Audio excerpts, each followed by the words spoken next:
Two-hand cut behind the head. This? Yes.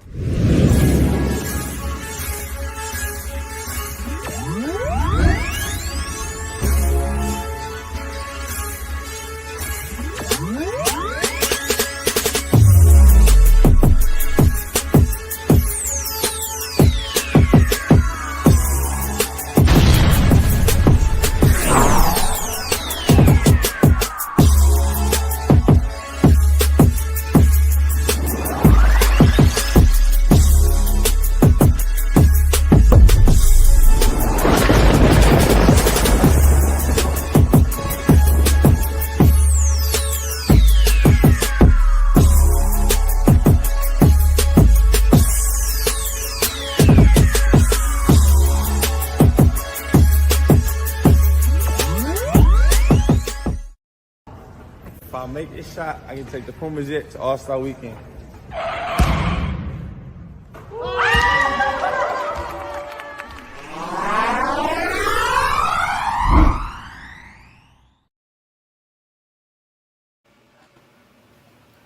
What's going on, people? It's Flight Sports TV. I appreciate everybody out there for checking with me, man. You already know what time it is. This is a Flight Sports TV exclusive, the Lamelo Ball Show. And we got episode 3. We got 3 of them things right now. I'm telling you, we got a lot of heat to discuss right now. There's a whole lot of turmoil going on in the city of Charlotte, North Carolina. A lot of fans in Charlotte are confused. A lot of fans worldwide are confused, ladies and gentlemen, especially us. We're representing Lamelo Ball MB1. It's a lot of confusion going on. We're trying to figure out what the hell is going on. You understand? We got retreads. We got Steve Clifford. He was rehired. It's left us very dumbfounded. You understand? We got questions and we're going to need answers. And we calling on the world. You understand? The United States and abroad. You understand? Because we got to come together and figure this out. Is Steve Clifford dead on arrival? That's the question I got for you, because right now it seems like ain't nobody giving this man a chance. You understand? I just feel like it's all she wrote for him already. The man didn't even touch a pen on the clipboard yet, and we already done wrote him off. You understand? At some point, you understand, we're going to have to sit here and really deal with the situation that Steve Clifford is the head coach of Lamelo Ball, MB1, the one of one. You understand? There's no other guy right now. You understand? It's Steve Clifford. You understand? So we got to figure out what's going on.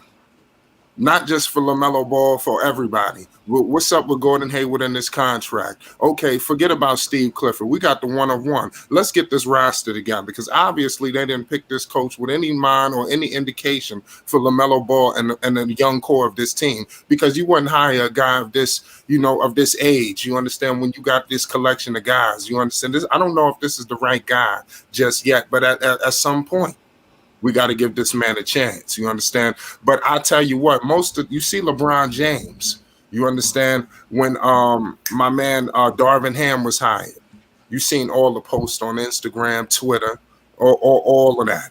Steve Clifford was hired. What the damn post at? I didn't see nobody welcoming this guy to the city of Charlotte. This thing just came and went. Listen, we got a whole lot to discuss. We ain't even get started. We got a star-studded panel. This is a Flight Sports TV exclusive. Listen, we got the Fresh Prince of Belize in the building. Flight Sports TV's very own. We got Zen Master. What's the deal, Belize? Talk to the people. We live. Hey, what's up? Shout out to the panel. Shout out to the chat. I'm here with you guys, man. This is like some crazy news, man. I went on vacation, came back to some crazy stuff, man. We gotta get into it. Who else is on the chat, man? Shout out to Zen. Shout out to everybody else on the chat. Shout out to the panel. Yeah. Zen Master, what's the deal, man? Hey. Exclusive, the Mellow Ball Show, Vice Edition, Buzz City. That's what it is. What's going on? I need answers. Salute to the boss, Flight himself. Salute to the panel. Salute to the chat. Boy, I got some additional exclusive game for y'all tonight on this. Some exclusive info you probably don't know, but I'm going to hold that for just 5 minutes while we finish the introductions. Right. Salute to the chat, everybody that rolled in here early. Salute to SMG, to Shy, everybody that's in here. Salute to all y'all. We appreciate you. Let's not waste a whole lot of time, man. Zen Master, you said you got some exclusivity for us tonight, right? What the hell is going on? Well, I dug a little bit into the history of this, and it turns out that almost immediately after Mitch Kupchak landed at the Hornets in 2018, he fired Steve Clifford. Almost immediately after he got there. So this rehire and the Kenny Atkinson's hire both are indicative that Michael Jordan will not let Mitch Kupchak pick his coach after he fired Clifford.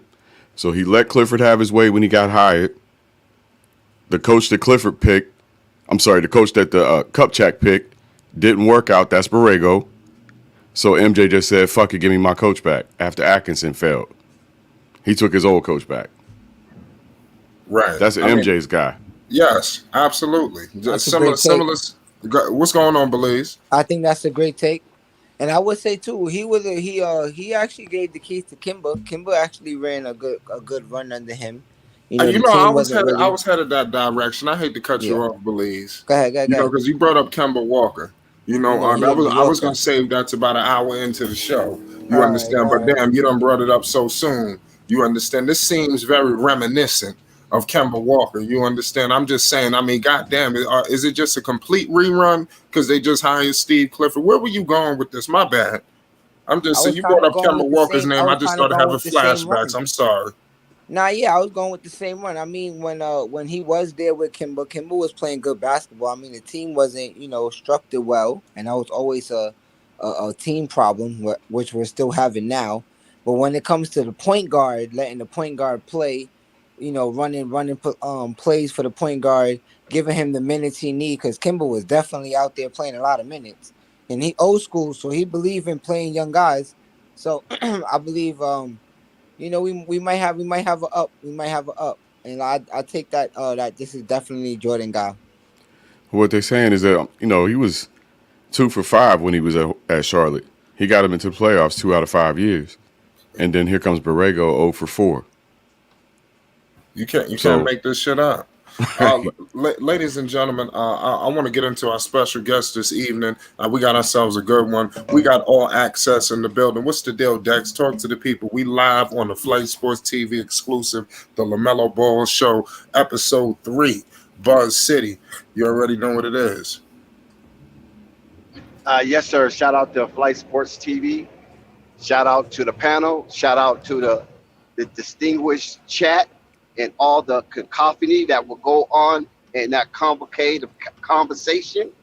And shout out to everybody that's rocking with us on the LaMelo Ball Show. And thank you for the personal invite, Flight. I really appreciate it, bro. Right. We appreciate you.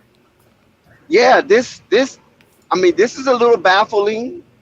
Almost to the point of mind-boggling, especially from a fan's point of view.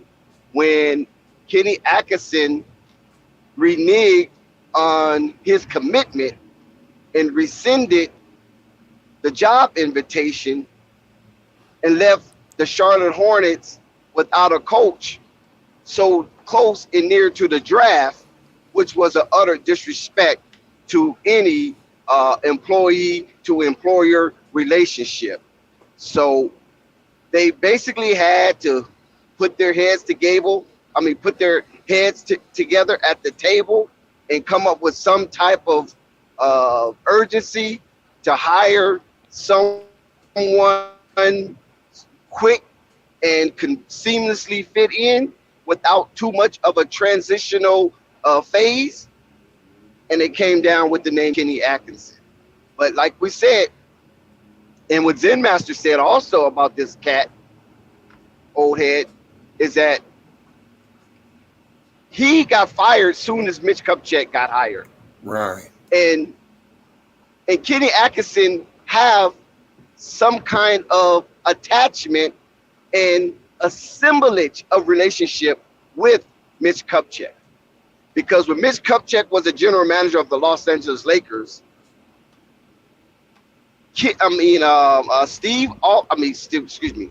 Steve Clifford had an assistant job there. And it was for 1 year, I believe. He was amongst that coaching staff. And, the Lakers didn't really do that well. You know what I mean? It was still in the Kobe Bryant era, the Paul Gasol era. in the Dwight Howard era of the Lakers and the Steve Nash era of the Lakers. So he's been amongst stars throughout his long career in the NBA, especially as an assistant. So when Mitch Kupchak got over to Charlotte, over with his alumni, Michael Jordan, you know what I'm saying? The Tar Heel way, he fired old Clifford. I don't know what happened with transition with that relationship with the Lakers. And did Mitch Kupchak take some type of egregious action against him and held some type of resentment? I don't know, but it was just odd that he got him out of there immediately. You're out of here, buddy. I'm gonna bring in my own guy. You know what I'm saying? And then you already know the rest is history.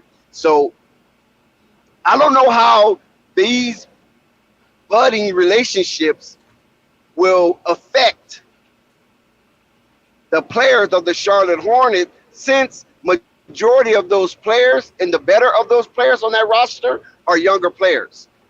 It seemed like Gordon Hayward is out the door. Terry Rozier could possibly be out the door. I don't know if Steve Clifford will accept the ineptness of the defensive effort from these high-paid and high-end divas of the Charlotte Hornets. So that's remained to be seen. And like you said, we're going to dig more into that. But I just wanted to lay a foundation that Steve Clifford have a previous relationship with Mitch Kupchak. And I don't know if it was a rocky relationship or it was just business. But like Zen said, soon as Mitchie got over to the Charlotte Hornets, boom, Cliffy was out. So that remains to be seen what kind of relationship they have moving forward between the coaching staff and the executive staff of the Charlotte Hornets. Yeah, that's going to be the most interesting thing to see, because the Charlotte Hornets look like they're going in a lot of different directions, but one thing is clear is Steve Clifford is the head coach of this basketball team. What about his staff? I mean, how important is that? Okay, Steve Clifford is the man. What if they hire a high-profile guy next to him, even though hypothetically speaking, this might not happen, but what if all hell break loose and Mark Jackson is his lead assistant or some crazy shit like that? Not to say that's going to happen, but who's to say? What if this staff is a little bit more rounded than we are leading on? You see what they're doing in LA, where they hired Rasheed Wallace. That drew big waves. What if they brought in a guy similar to that in Charlotte? You understand, where they got a solidified staff. If they got a lot of lame ducks, then I'm even more concerned. We're gonna have to double back. But I'm gonna hold out faith and hope that they hire some lead assistants in the building. What do you guys think about that? Because I don't hear nobody discussing that in any discussions. Talk to me. Well, you got to understand that whole dynamic with Mitch Kupchak and Steve Clifford, you also had the opportunity to hire Darvin Ham, who was also a part of that Laker regime. You had an opportunity to hire Dan Antoni, who also was a part of that Laker regime as well. So you have a cluster of assistant coaches on that Lakers regime that Michael Jordan looked out to try to, hire some way or another. And unfortunately, that didn't happen, and they ended up with Steve Clifford.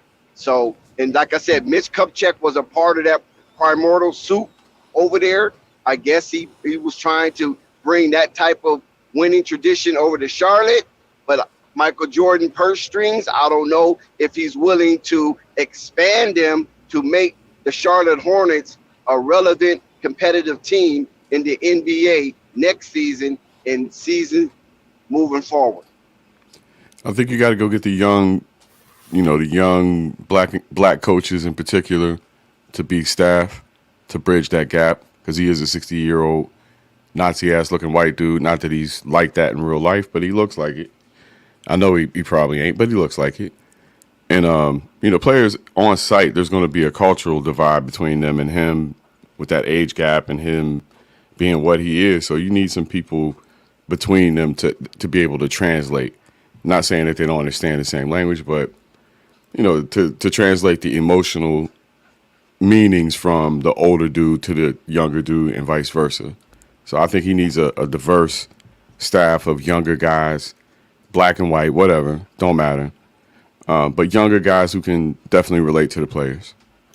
Yes, ladies and gentlemen, for the people that's joining us, we all know Steve Clifford is the head coach. People are disgusted, but at some point, we got to sit here and just deal with the fact that this is the head coach of the one of one MB1. And right now, we're discussing, okay, Steve Clifford is the man. But let's figure out if he could well round his staff. You understand? You see, like I stated before, you see what the Lakers did with Darvin Ham. They hired Rasheed Wallace. We don't know what's the rest, how he gonna well round his staff, but it's starting to take shape. I'm expecting some type of good lead assistants coming in here, damn near quality head coaches. If they got lame ducks, it's time to double back and get very concerned. Belize, you in the building? Let me know if you could touch on this point with us, and in the chat, let me know how important is the staff. For this guy, Steve Clifford. This is huge. For my man Steve Clifford. Josh Jackson say you violated. Zen, I don't know what he talking about. What I do? But you good. No, I just think probably the Nazi comments. Not yeah. Don't worry about that. But look at the dude. He's Aryan as shit. What's your thoughts on the situation with hit that staff for the Charlotte Hornets? How important is the staff, like we stated before, and who could be like some lead assistant candidates right now? It's critical. The head coach really should be the furthest of the staff away from the players. It's just like any other corporation. Their first line managers are the assistants. They're not the head coach. You shouldn't be constantly interacting with the head coach, right? These are the guys who take instruction and direction from the leader, and then they execute his vision through their words, their actions, and their concepts. And that's what I mean by having those translators. The executive is going to give his vision. Those guys in the middle translate it down to the next level, and vice versa. When the guy's on the bench, the lowest guy on the bench says, "Coach, I got a problem, XYZ." Those assistants need to be able to speak to the head coach and translate that problem for him so he can make an executive decision. So it's really as important as any other corporate infrastructure where let's call him the vice president, and they would be middle managers. Yeah, like similar to Golden State, you got Steve Kerr, but look who's next to you, Kenny Atkinson. Kenny Atkinson is worthy to be a head coach. You understand? Mike Brown. What if they bring in D'Antoni as the assistant? D'Antoni been bouncing all over the goddamn place anyway. What if D'Antoni is the lead assistant to this guy? Then what happens then? You understand how do we change our minds then? We got Quiz in the building, New York City. What's the deal, Quiz? You in here? Yeah, this is the LaMelo Ball Show, Flight Sports TV exclusive. We're discussing. We all know the situation with Steve Clifford. He's our head coach of the LaMelo Ball MB1. But at some point, like I said, we got to come to grips with the situation. How important is the staff? We all know Clifford is the man. He's the figurehead here. How important is the staff for Steve Clifford to better benefit LaMelo Ball? Talk to me. Well, I talked about this the last time I popped on. I just shout out on, Triple Mega.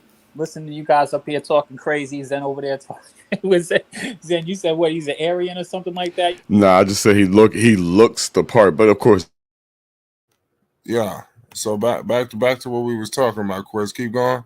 Yeah, no, I just was enjoying the conversation y'all was having. But like I said the other day, man, before people jump out the window and start beating up on this guy, he's starting up new there. I think one of the reasons why he made sense for them to bring over there was because he knows some of the people that they already have there who've been around. Because it's not just the one man job. It's the coach, it's the assistants, it's the trainers. All of that staff is important, and in various different facets. Those guys are the people who contribute towards players getting better, players being held accountable, and players being able to execute what the game plan is on the court. So yes, the staff is super important. And like you just said, Flight, you don't know who they could bring in, to come in and jumpstart this. Think That's what I'm about it. trying to tell you. D'Antoni has come in as assistant coach before. Yes, he coached in Brooklyn under Steve Right. Kerr. Why the hell he won't coach under Steve Clifford? Right. He was assistant before in New Jersey, and just like that, the Atkinson dudes was talking crazy. He was the head coach of the Nets. You know what I mean? 3 years ago, he got a head coaching job, and then went on a championship Listen, staff. So these yeah, guys, D'Antoni ain't doing nothing else.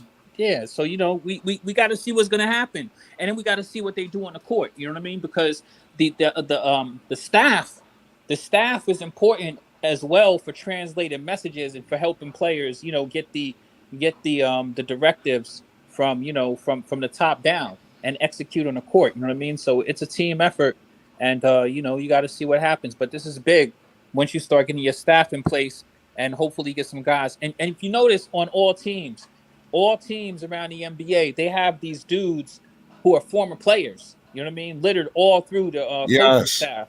You know what I mean? So I guarantee you'll see a few guys. Hopefully they can get a few guys who can speak these young guys' language, since it's a young team. Yes, that's important. If they start bringing up the staff and there's some no names, we ain't never heard of them. We in trouble. You understand? But I want to hear a lead assistant, in mind. Let's see what happens. This guy is known for defense, but we need to get somebody in here that's known for a prolific offense. You understand? And who better than D'Antoni? D'Antoni, we all know he's waiting for Philadelphia. You might as well sit another year, figure out what they're gonna do with Doc Rivers, and then move on from there. So I mean, I don't see anything else D'Antoni was doing. He was the lead candidate. Why not be the damn assistant? I mean, damn. Yeah, I don't see what's the problem. I don't see Mike doing that. Too much experience as a head coach. Just it would be too much of a conflict, and I don't think Clifford would feel secure in his position.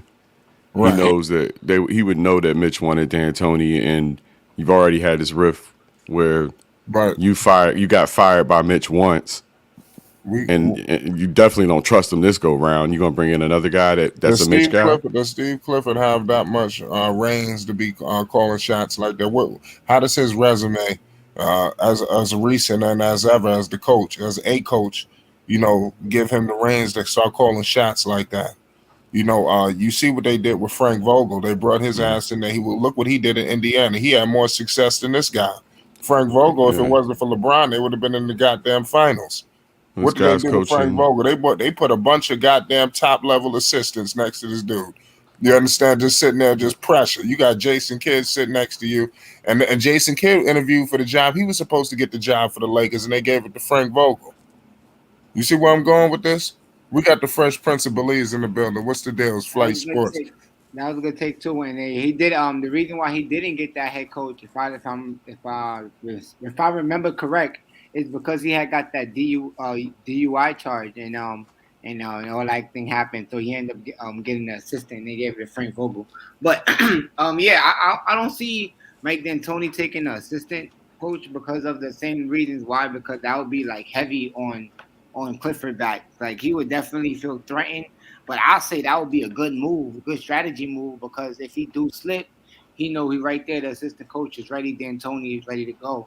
So I don't know. That would be interesting to see. Good take on that one as well. But I don't know, man. I'm just ready to see what will happen. I'm ready to see more. I'm ready for the summer league to start. I'm ready to see. We got to get to the summer league. I want to see what James Bouknight is going to do. Make any trades, anything like that? Anything? Yes, happen? We don't know. Yeah, it's just everything is zero. They really all over the place. I hear that Atlanta's all over the place as well. And I'm saying like if they thinking of like make some deals, get rid of John Collins. I would love to see John Collins in a Hornets uniform. Is he an upgrade over Miles Bridges, or are you bringing in a similar guy? You bring it. I think it's an upgrade because no, I can't say it's upgrade. I can't say it's upgrade because of the chemistry that he have with Lamelo. It's hard to just take away that just so easily. But John Collins could definitely be additional. But I don't know if we could give up. Man, I don't know. Maybe Gordon Hayward, maybe that contract. Maybe they could work something out with that. But I don't know if I want to give up Miles, man. It's kind of tough. But I hear I hear they're looking at Detroit. If it's a Detroit situation. Listen, let me tell y'all something right now. If somebody offered Miles Bridges the max, he's going to sign it, and the Hornets are not going to match it. You understand? So if one of these teams are willing, I don't see why Detroit would do it, because you got a log jam out there, right? Didn't you just get Bagley? Apparently, he saluted Melo goodbye today and removed the Hornets off of his social media profile.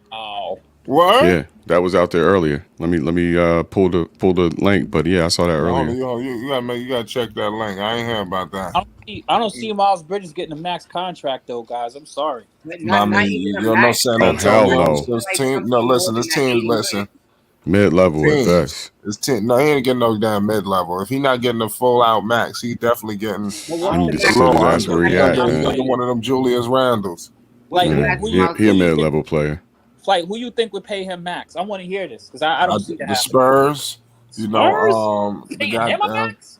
Who else? You just drinking Lane. As many niggas as they got making mid money over there, they gonna pay Detroit. him a max? I mean, there's teams out there that look at him as a potential star who ain't getting no stars. You know, that'll put max money. Detroit would do it. Giving him a nice $100 million for maybe like 4 years. You know, Detroit got Ivy and Cunningham. They should be good. Them doing something like that, please. It might not be the best move. I'm not saying that you do it or you don't. Yeah, I mean, you know what I'm saying. But I can see the way the market is set. Go ahead. Yeah, something like that, like the way how the market is set. He's a max player. He could potentially get a max deal. Yeah, I could see them doing something like that, and then they don't want to max. I don't think the Hornets will want to match the $100 million, so they could lose him. I could see even Indiana negotiating maybe a signing trade, doing a 120 mil, and get you know what I mean? Yeah, also maybe Gordon Hayward contract off as well. Get the max from him. Get Miles Turner over there. You know, maybe maybe Gordon Broderick. That's the guy, right? Who they want to talk about. Trying to get rid of as well. Yeah, he could probably actually be a good point guard to run side Lamelo. Actually, that could push Lamelo probably into that shooting guard position. Right. I think he could strive in.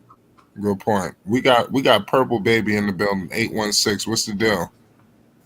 Nothing. I'm feeling a little bit better. Feeling better. See, we was able to sleep on it a few days. You know, get our minds grasped. You know, we're stating here today, Purple Baby. Like you said, you feeling better. We've come to grips. Steve Clifford is the head coach. It's not we're gonna be able to do about this. You understand? So, obviously, how important is his staff? You understand? Because you see what the Lakers did. They brought in my man Rasheed Wallace. You know, you've seen other situations where, like, Frank Vogel was hired with the Lakers previously from Darvingham. They brought Jason Kidd next to him, and even like vice for Steve Nash, they brought D'Antoni next to him. How important is the staff for the Hornets? You know, with a retread like Steve Clifford, how important is it for them to have a lead assistant? You know, and some high quality level assistants on the staff? Talk to me, and so it can help LaMelo Ball. It's very important for not just him but any coach, but it comes down to the organization and what the organization, the GMs when they come together about what they want to pay the coach, the head coach, and their assistants. That matters. If you have an organization not willing to pay, then you're going to get what you get. And right now it seems like he's not really trying to pay. I don't think he's willing to go into the luxury tax. Jordan isn't. So we'll see. But I don't think they're going to go in the luxury tax. And they still got to pay Borrego, I think, 2 years. Oh. So. This shit is crazy. So you telling me we're going to get a bunch of lame duck? Or is somebody, my man Troublemaker says, Hornet staff has guaranteed money for the next year. They don't want to fire them. That's part of the reason why Atkinson backed out. So he probably wasn't going to be able to bring in his own staff. I didn't hear about that, but my man Troublemaker is stating this. Is there any validity to these statements? Did you hear about this? Yes, it's true. Yes. So you telling me that the staff that's sitting there, so he just going to be the coach and everybody's there staying? Yeah, I don't know how long that staff been there. He got to be able to bring somebody. Been there though.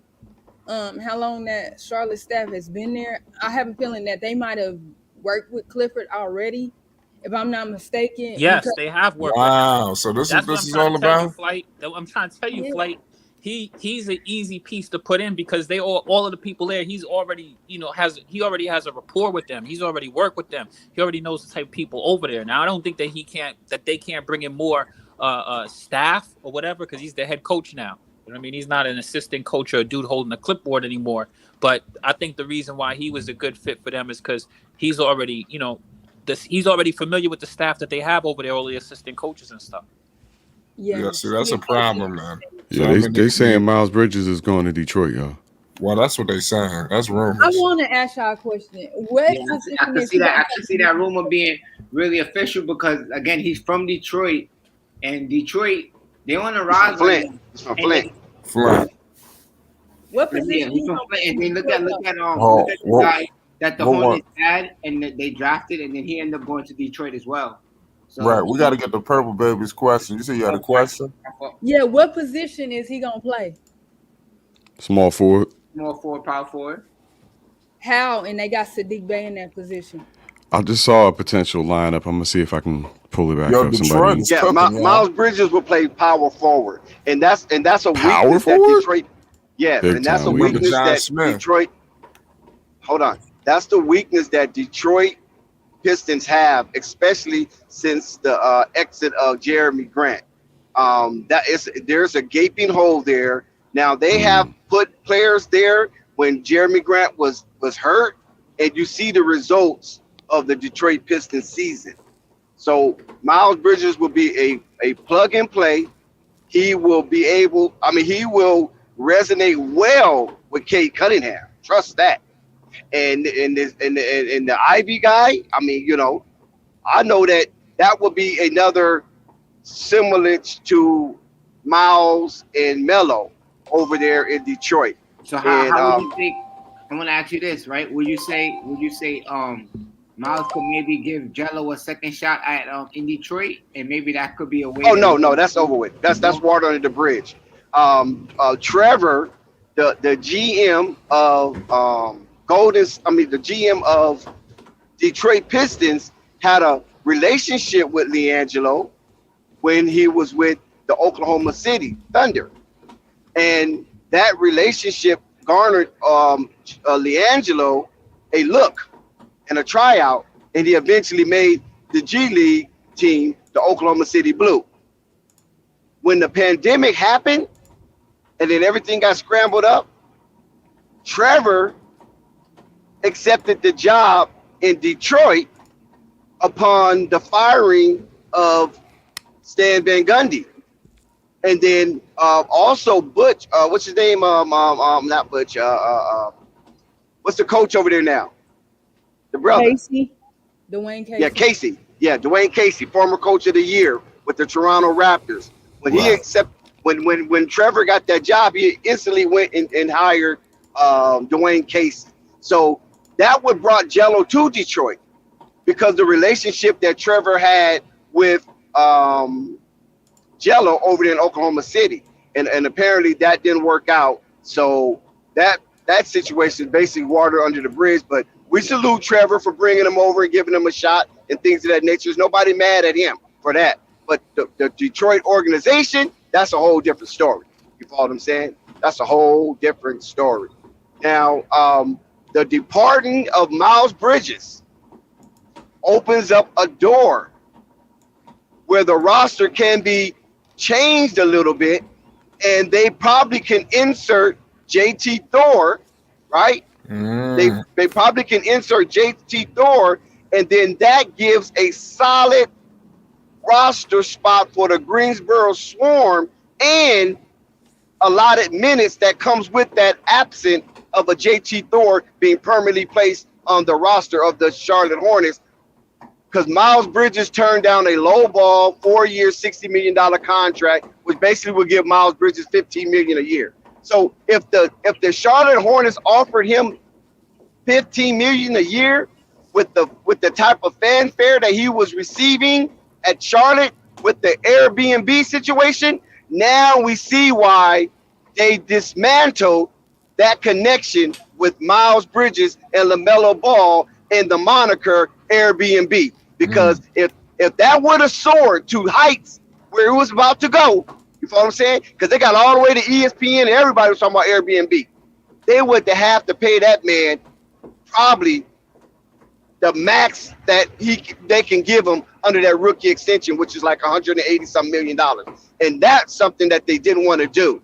So now the Charlotte Hornets is in a financial conundrum dealing with PJ Washington and Miles Bridges for giving them an extension. I believe PJ is going to accept his, which is going to be a low number because his production wasn't up to par to ask for anything greater. But Miles Bridges, on the other hand, he was a fringe all-star and he was in the running of most improved player. So they can't shuffle out $15 million a year for 4 years and Miles Bridges take that with a smile.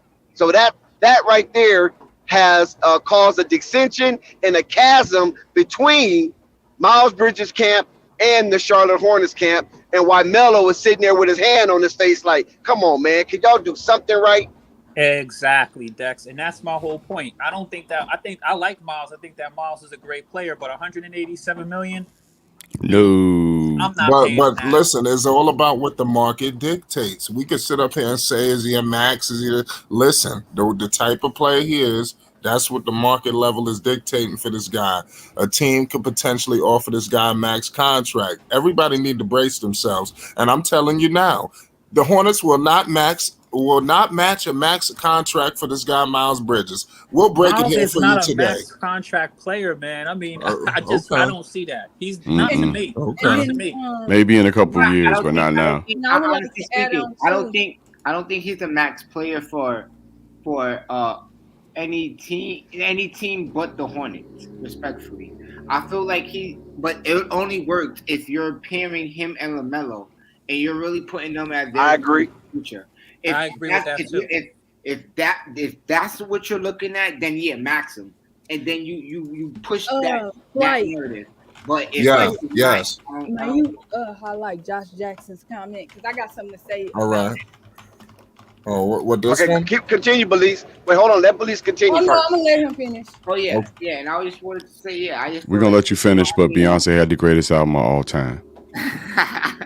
It was the video. It was the video. The greatest video of all. It was the greatest video of all time. Go ahead, Belize. So Belize. Yeah. This is why I believe they dismantled Airbnb because they knew that Miles Bridges' contract was coming up. And I know it sounds conspiratorial. I know it does. But if you can remember Gilbert Arenas on his podcast, he talked about how teams basically sabotage players' performance so they won't have to give them the money in the end. You know what I'm saying? And he broke it down. Him and Alameen, and Alameen was a general manager for the Phoenix Suns at one time. Right. Plus he played in the league. I believe he played in San Antonio and Phoenix. And he co-signed with Gilbert Arenas about how organizations, because remember he was the general manager, how organizations go up to coaches and say, listen, man, you know we're going to owe this guy $16 million if he reached this mark. What you going to do about it? You feel me? And then coach is going to have to try to scramble somehow, some way, especially if they're not just a superstar. If they just a fringe all-star or maybe 1 or 2 year all-star, you can kind of finagle their incentives and their output. But when you're a superstar, there's no way you can do that because the fans are not going for that. You see how Josh Right. had that point where he said, you're not keeping LaMelo if you don't max Bridges. Is that simple, right? And it really is that simple because you have to keep that pair together in my opinion. They're under the gun. You know what I mean? Because it's moving forward. But if you're gonna break them up, it is now. Now is the time to just break it up and try to just build the team in a new direction. Right. I want to get to Purple Baby. She wanted me to highlight this comment from Josh Jackson. He says, bruh, if Michael Porter Jr. can get the rookie max, why can't Miles Bridges get it? So I'm with you. That's why I told you it's all about what the market dictates. Porter Jr. had a back issue and all. You know, I mean, it's crazy. You don't see Miles out here with all of that. But the reason why he got it, because from an offensive standpoint, what he provided to Denver was like different than Bridges as far as a 3-level scorer. Now we know Definitely Porter. disagree. Porter is not going to play any defense. He ain't boxing out nobody, which is why they got Aaron Gordon. I mean Aaron Gordon, not Eric. Aaron Gordon. Yeah. After Millsap did, I think he left as a free agent or retired, whatever he went and did. But that's why he's on Atlanta got that deal. I mean, he's on Philly. Offensive potential. He was just on Brooklyn. Millsap was just on Brooklyn. He went to thing, but now salute to James Works. Michael Porter Jr. for that team. What Porter was doing as far as his offensive output without Jamal Murray being there. Even when Jamal Murray was there, his offensive input was important to that team. You see what happened this year when he went out. And what you think will happen without Miles Bridges, without Lamelo? Like, you got to understand the duo that they are together, too. He also plays defense. He also, this year, stepped up and showed you that he could do more than just catch the ball. He's just not a lob threat. And to me, like I said, he's a kind of like a modern-day Blake Griffin, just, to me.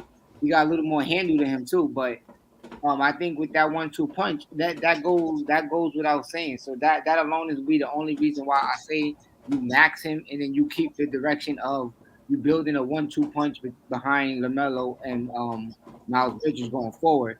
But right now, this is where he's at his peak. So if you're not going to look to max him, this is the time where you let him go and let him get the money and you try to reshape the team in the direction that you're trying to go. And I feel like you got to get rid of some of these contracts, like the Gordon Hayward contract. You got to get rid of. It just doesn't make sense. It's just a roster spot that's being taken up and too much money being wasted on the team. Exactly, and I think that's the point where you look at the Hornets because they went through that with Kemba Walker, they went through that with Gordon Hayward that they're still going through, and I would advocate for Miles Bridges being this max player, but his performance in the play-in was extremely lackluster for a dude who's talking about how much money. So we can test the market, but I don't think he's getting $187 million anywhere. Well, yeah, the most I see is 100, maybe 120 million for 5 years. 5 years, I could see it. I could see it for 5 years. Well, it's gonna be a 4-year deal if it's somewhere else. Yeah, it's gonna be a 4-year deal. That's what I'm saying. 42 million a year. Nah. I'm all for that. I have no problem with 120 million or something like that. But he's not trying to take 120 million from the Hornets. He's trying to get them to give him that 187.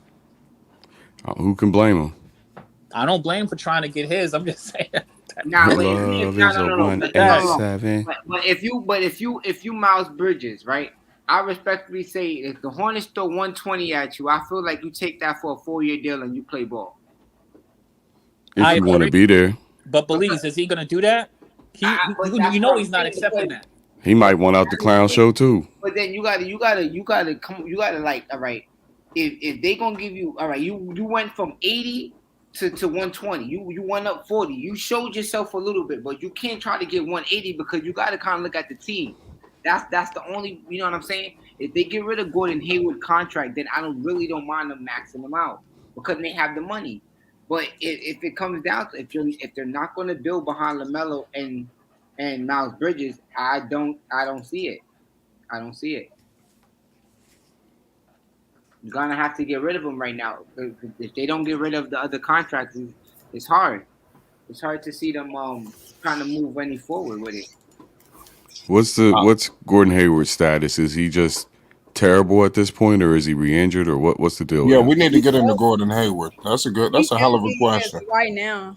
But don't nobody want him on the deal that he on, and he's not gonna waive his trade kicker. So.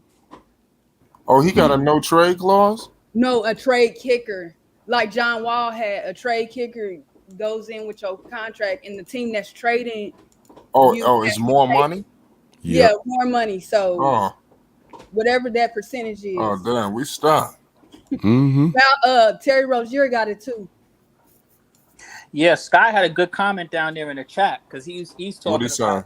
Well, DeAndre Ayton isn't a max player, and if he ain't getting max, then how the hell can Miles Bridges get it? Because Miles ain't even in the same ballpark. Nah, how you know somebody won't give DeAndre Ayton a match? max. They damn preferably. sure will give him the max. Yeah, that's Yeah, what I'm saying. that's the Just Phoenix. because the Suns don't want to do it, Yeah, Right. that's the Phoenix issue. They said the Phoenix owner. want to trade his ass. Let's be They real. They're trying to foolish. use him to be the centerpiece of something crazy, Yeah, they if foolish. possible.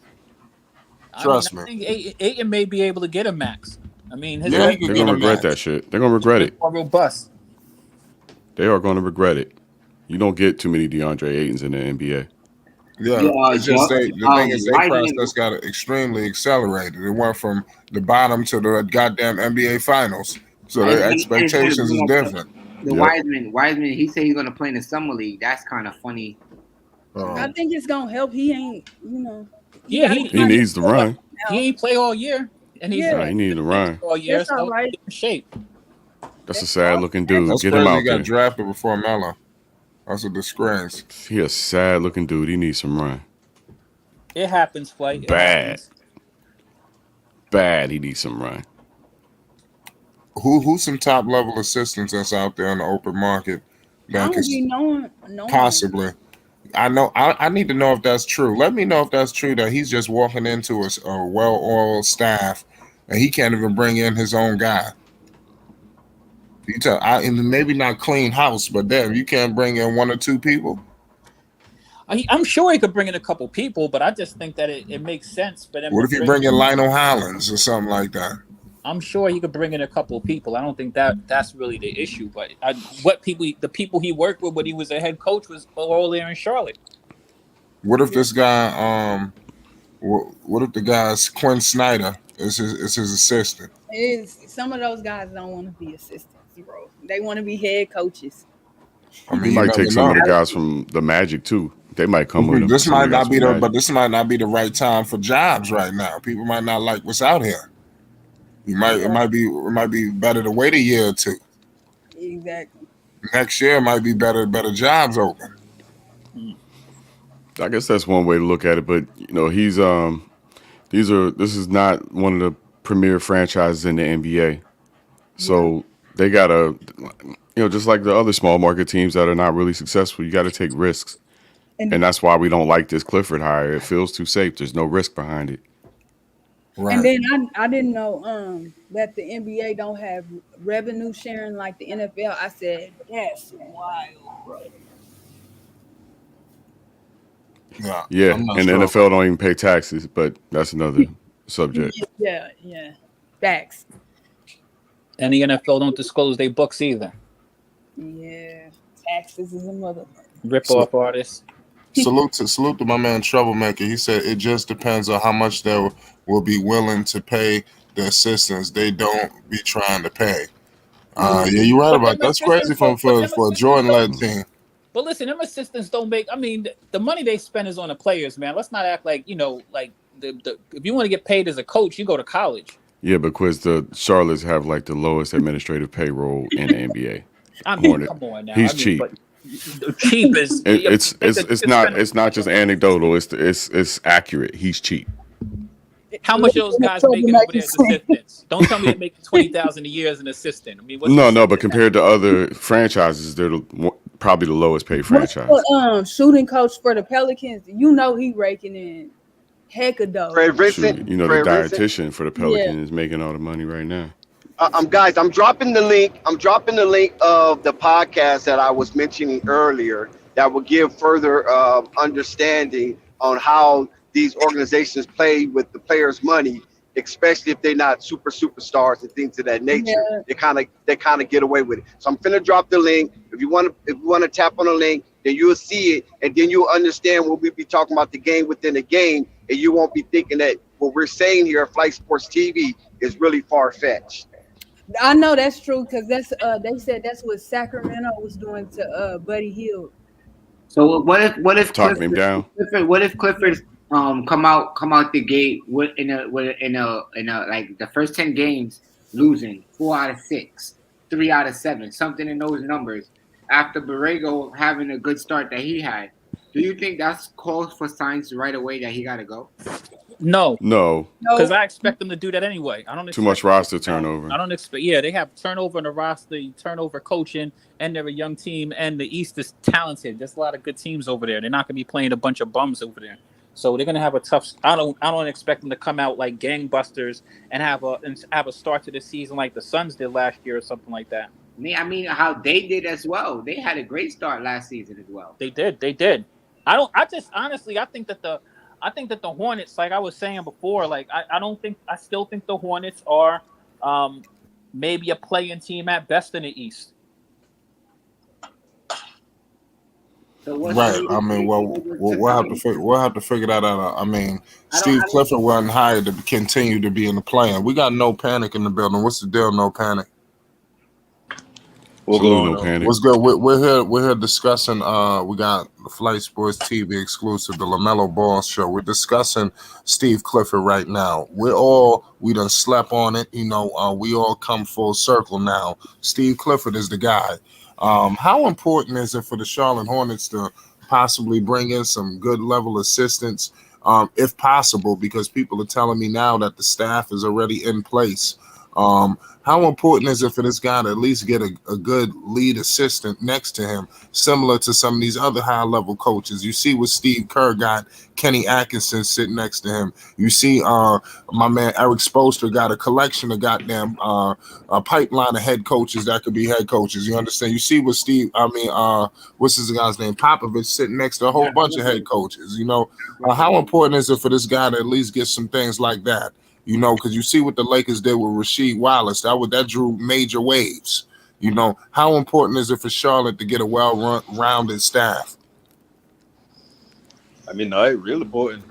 I mean, if you look at the team he had when he went to Hornets the first time, and then you look at this team, so I don't see this team a little bad as far as talent, but I mean, you need to bring somebody in who good with development, because at the end of the day, like, that's kind of what Kenny Atkinson before, even that kind of a double-edged sword where he can lead you to not a good record, but he leads you to a decent record, but at the same time develop players.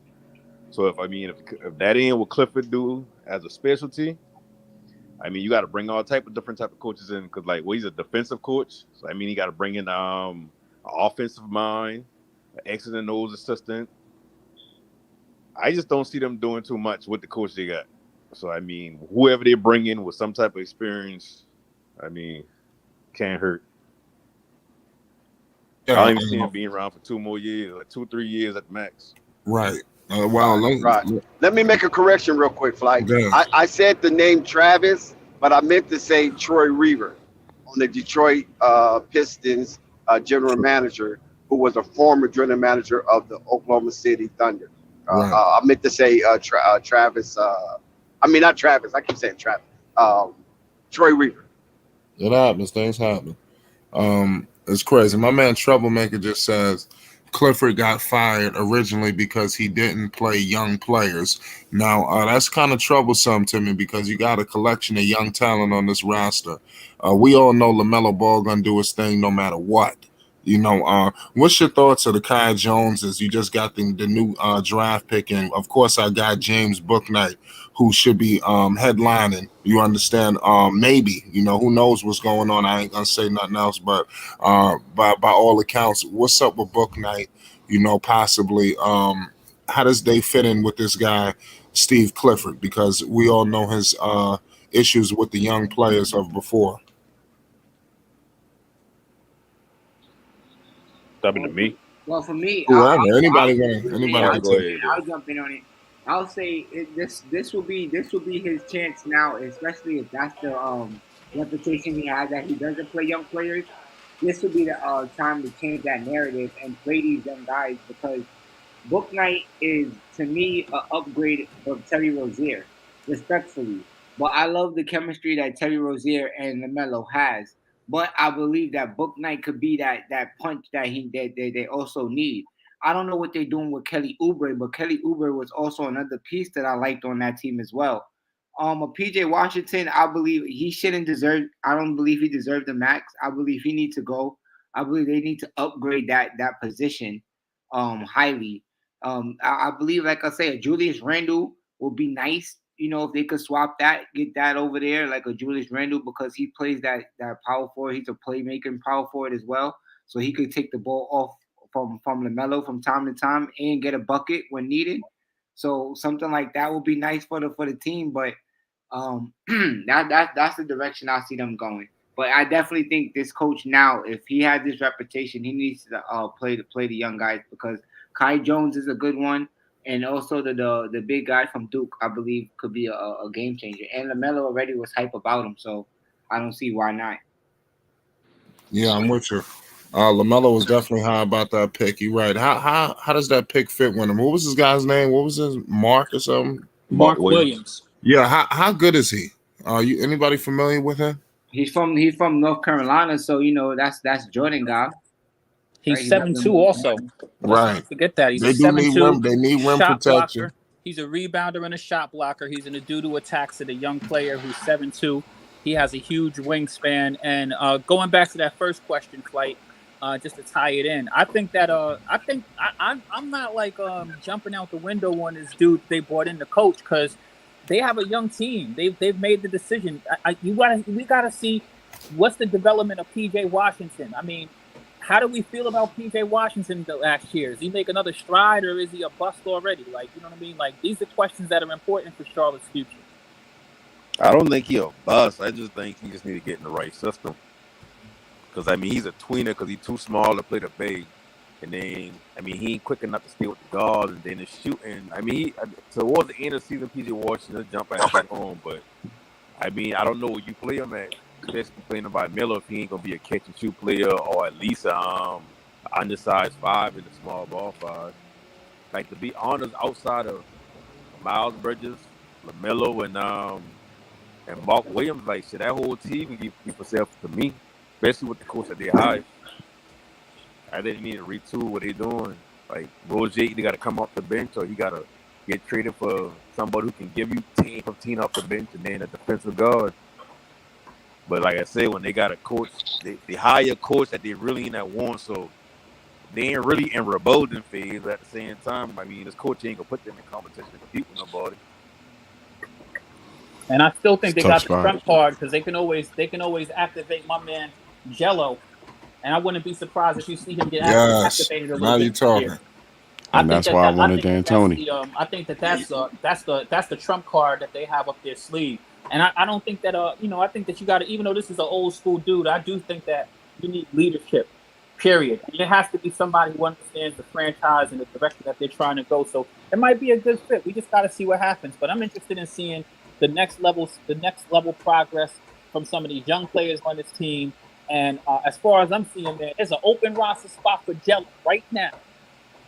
It's definitely an open slot, and that's what I'm saying too. So and that's why it's very interesting to see the direction he goes, because the ball is now in his court, where he could look at LaMelo and see that, all right, he wanted the keys before, he's seen all of the flaws that happen, so he could just come in and just basically be the repair guy that Borrego really couldn't be, because he was too far in.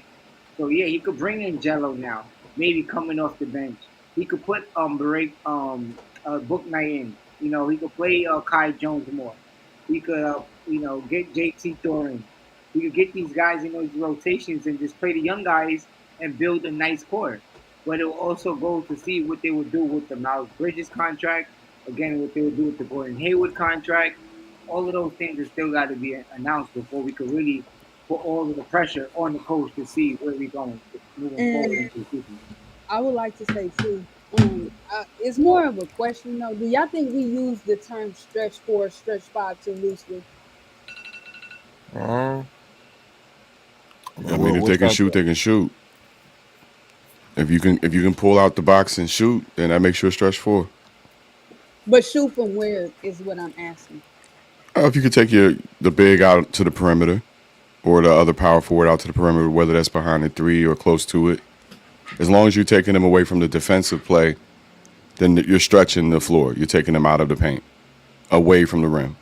Because like I was seeing people beef up Mark Williams 3-point percentage. First of all, he ain't shooting close to that. That whatever the percent, I think somebody said like 35 or 37%. He ain't shooting close to that. To me, I'm a firm believer in centers and power forwards learning just how to play offense from inside the restricted area, if that makes sense, or just being a center instead of just taking them out to the 3-point line or whatever or in the mid-range area and making them shoot. And then you get frustrated when you look up 4 or 5 years later and you're like, oh, they're terrible. They can't, they can't do this. Like, I think the knock on Aiden is that he doesn't shoot good enough as a stretch five, among other things. But to me, the way Phoenix helped him just naturally become a traditional five, if that makes sense, Yeah, he helped him is. a lot. You can't be taking these young guys out of college saying, oh, okay, go to the 3-point line and stuff like that and shoot, and we'll work on the other stuff later. As I understand the game has changed and you don't really use traditional centers anymore, but that's an issue. I still think the whole game has changed is a little hyped at this point. I think it's just Steph Curry. Thank you, Zen. I agree. Because nobody's as successful as him in this era when it comes to shooting the three, and nobody's winning chips but him when it comes to the three. Right. And you look at the MVPs. All 4 MVP candidates or 3 MVP candidates this year were bigs. Yeah. For the last couple years, they've all been bigs. We like the concept of stretch, but when they say stretch, that's basically saying it's like a 3-and-D dude, or at least a dude who can shoot. That's What's pretty good, much everybody? what they say. But the What's reality, good, my God? the What's reality, going on with you, man? you know what I mean. You got to be able to play some.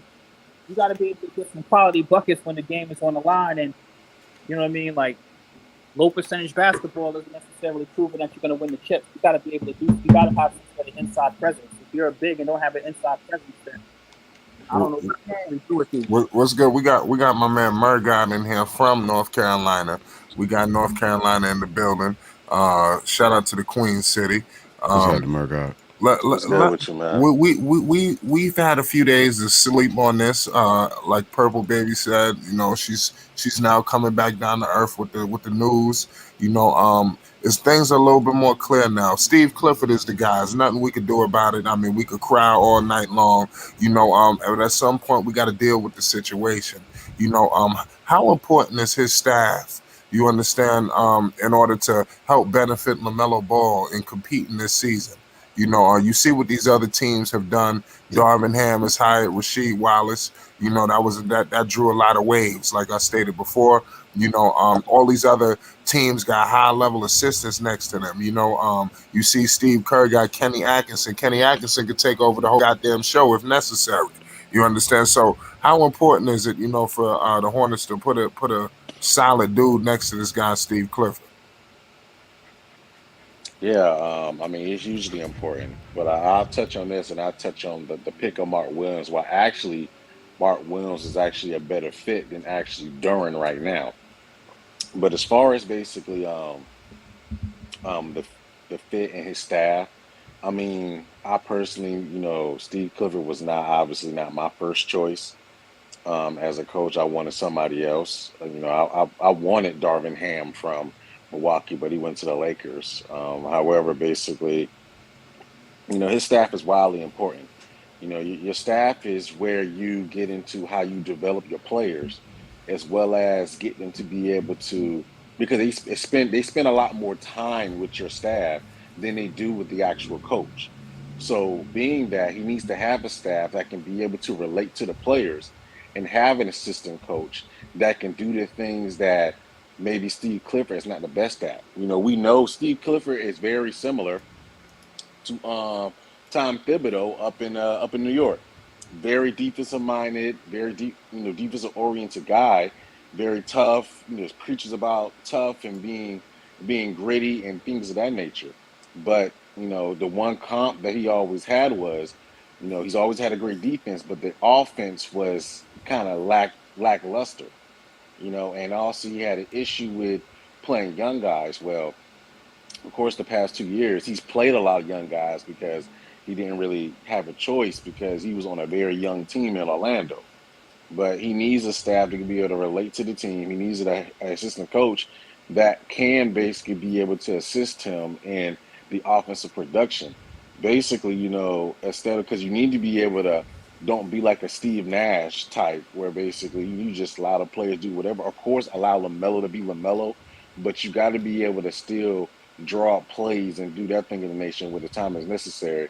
And I think him having the right assistant coaches and staff can be able to help with that and help with the player development on the team. And he's not going to have a choice but to play young players because that's what he has, young players on the team. So he has to play them. There's no way around it. He has to play the young players, and Right. to be very transparent with the whole Mark Williams. See, this is the thing with Mark Williams that a lot of folks don't realize. He's actually a better fit than Duran right now because the thing is Duran a little bit more athletic than Mark Williams, yes. But Duran is really more of a project than Mark Williams is because one, he doesn't have Mark Williams' IQ. One, because Mark Williams is older, which is expected, and he played in more stiffer and tougher competition than Duran did. As well as if you want to look at their games, Mark Williams can actually shoot. Duran really can't shoot that great. Duran shot like 50% of the free throw line. Mark I Williams need him shot. to do better than that. You said what? I need him to shoot better from the free throw line than that. No, Duran did that. Mark Williams shot close to 75%. I know that. I heard what you said. Yes, And yeah. that's So extremely good for a 7 yeah, footer. and that's extremely good. So he has the potential more than Duran to start stepping out, to start being able to get into shooting in that mid range and stepping out to the 3-point line, where at least he can. It's all about keeping the big man like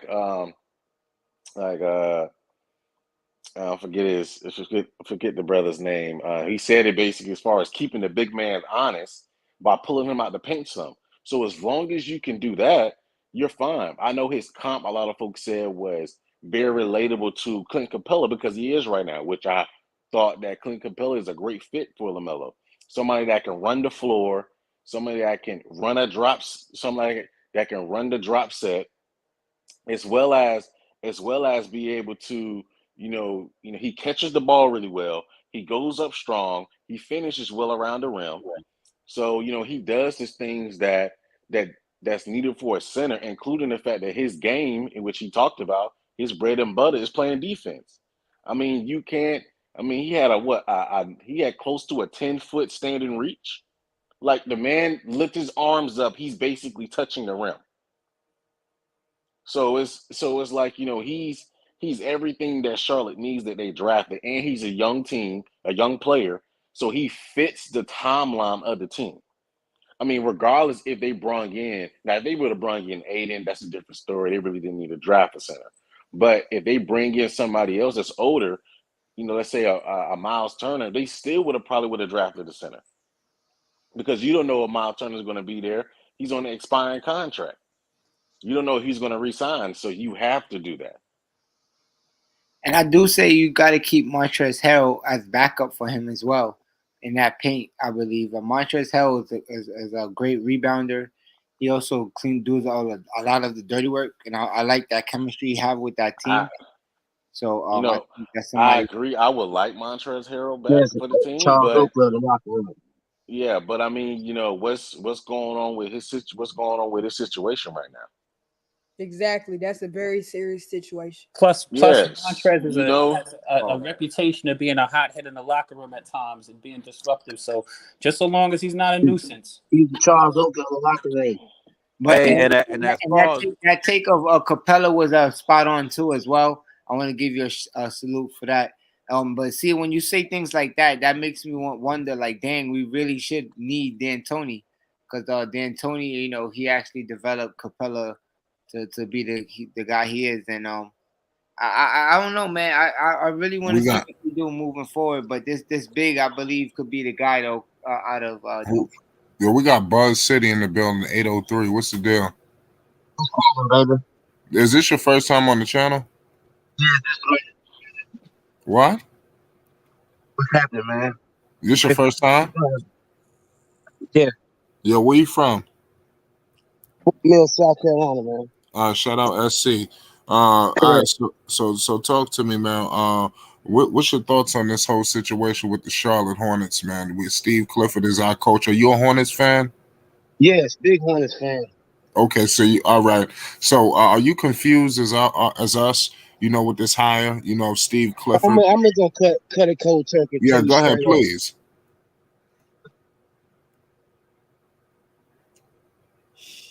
Go ahead. Jordan should have hired somebody that looked like us, somebody for us and by us to Coach Lamelo. You know what I mean? At the end of the day, He's cutting in and out. I like where he started. You right up my alley, brother. I like that. you know what I mean? Because it don't make no sense. People down here in South Carolina love Charlotte just as much as Charlotte. You know what I'm saying?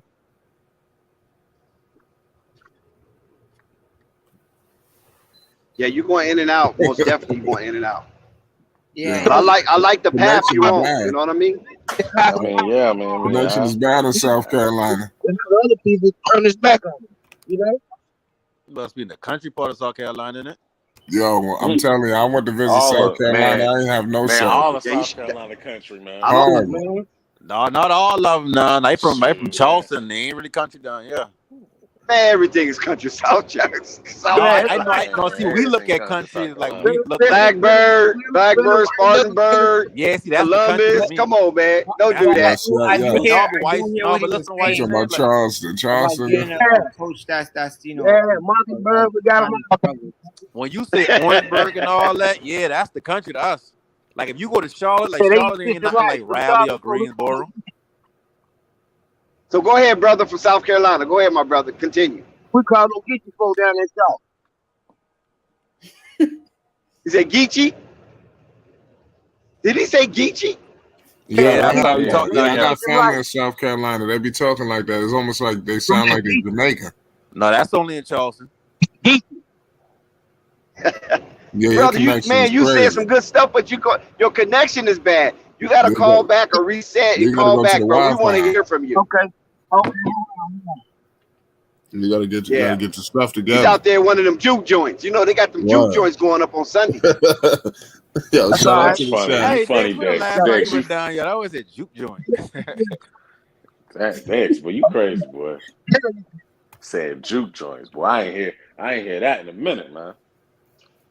And I'm from North Carolina. I ain't hear that. Murdoch, I wanted to say something to you. Wow. What's up? One thing I wanted to say, I understand that he did the best he could do with a really weak roster, and he was, had a top 15 defense and whatever. But you got to understand, like, when people state these facts about Clifford and things like that, I'm kind of trying to get the understanding. Do y'all understand that the East is better now, and these other teams as well as Charlotte are going to make improvements and adjustments and stuff like that? So when we say, oh, he can have a top 15 defense, okay, that's cool. But Miami, wasn't Miami a top 5 defense this year? Yeah. I mean, that's what I'm saying. Like, come on, let's make something happen. Like, but Miami, Purple Baby, listen, sweetheart. Miami has a culture already established since 2008. You feel me? And even I know that. Right. So that you can't really try to bundle the Charlotte into that because they're still going through identity crisis. They don't know what kind of coach they want. They don't know what kind of offense they want. They don't know if they want to play defense or run up and down the court like jackrabbits. So first, let's get Charlotte in identity first.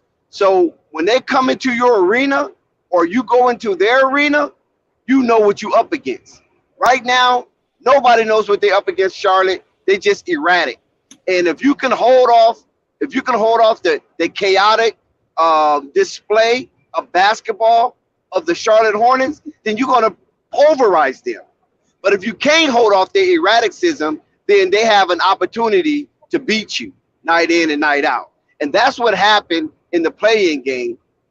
Atlanta was able to hold off that erraticness that they display throughout the season of the 2021-2000 NBA campaign. Because you remember Atlanta played them, 4 times that season? Yep.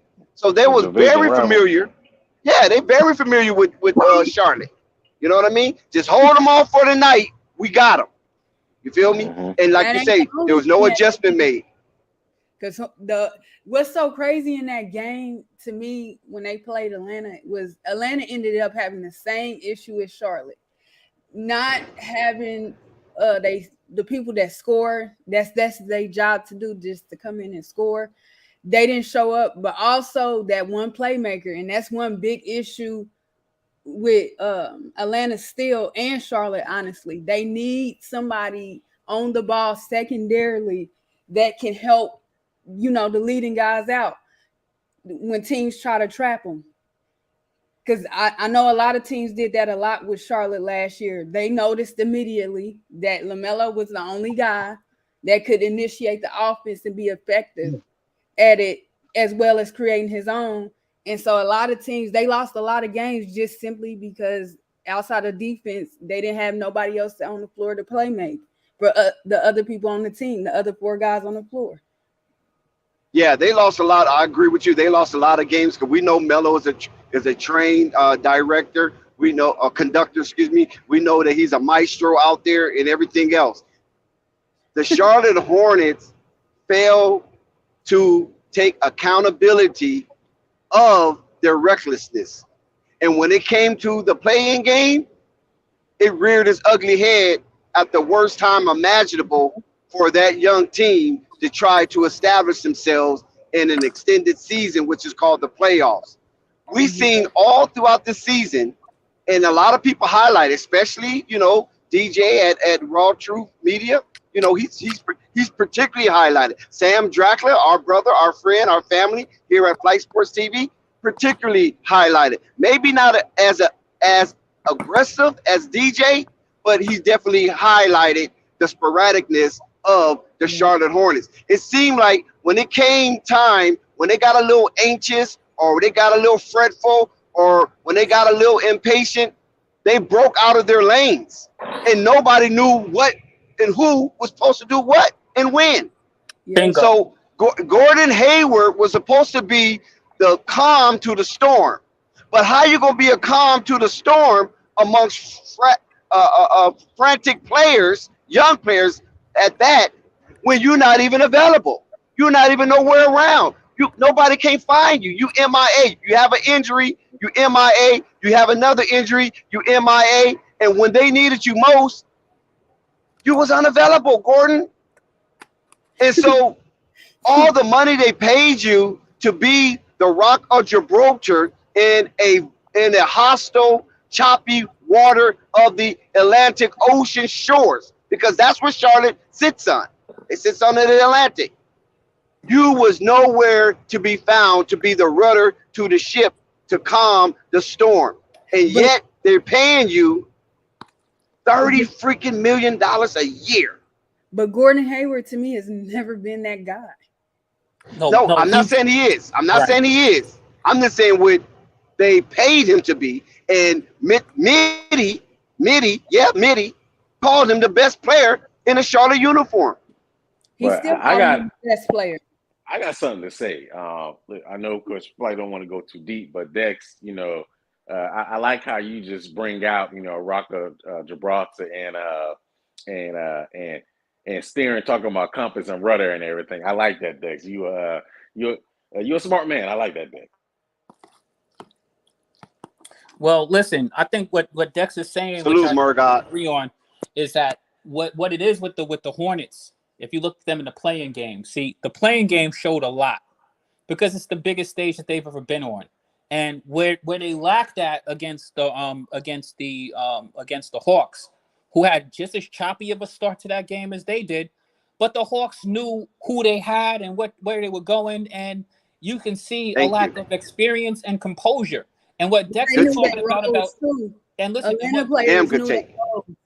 your take was great, and I love the fact that you brought up the Gordon Hayward thing, because Gordon Hayward, that would have been the perfect opportunity. And you're right, his inaccessibility, his lack of availability to the team, and I mean, I don't even think they really were playing him that much anyway. But they could have really used, you know what I mean? Like this, somebody on your team has to have a gauge, and unfortunately, these guys are young players. They're going to make mistakes. They're going to have these erratic games. But to me, that kind of showed, what you have in these guys on your team, as far as Miles Bridges and Melo and stuff like that. They still have some they still have some development they need to do to go And you know what, to get that Quiz, to composure and compliment, experience.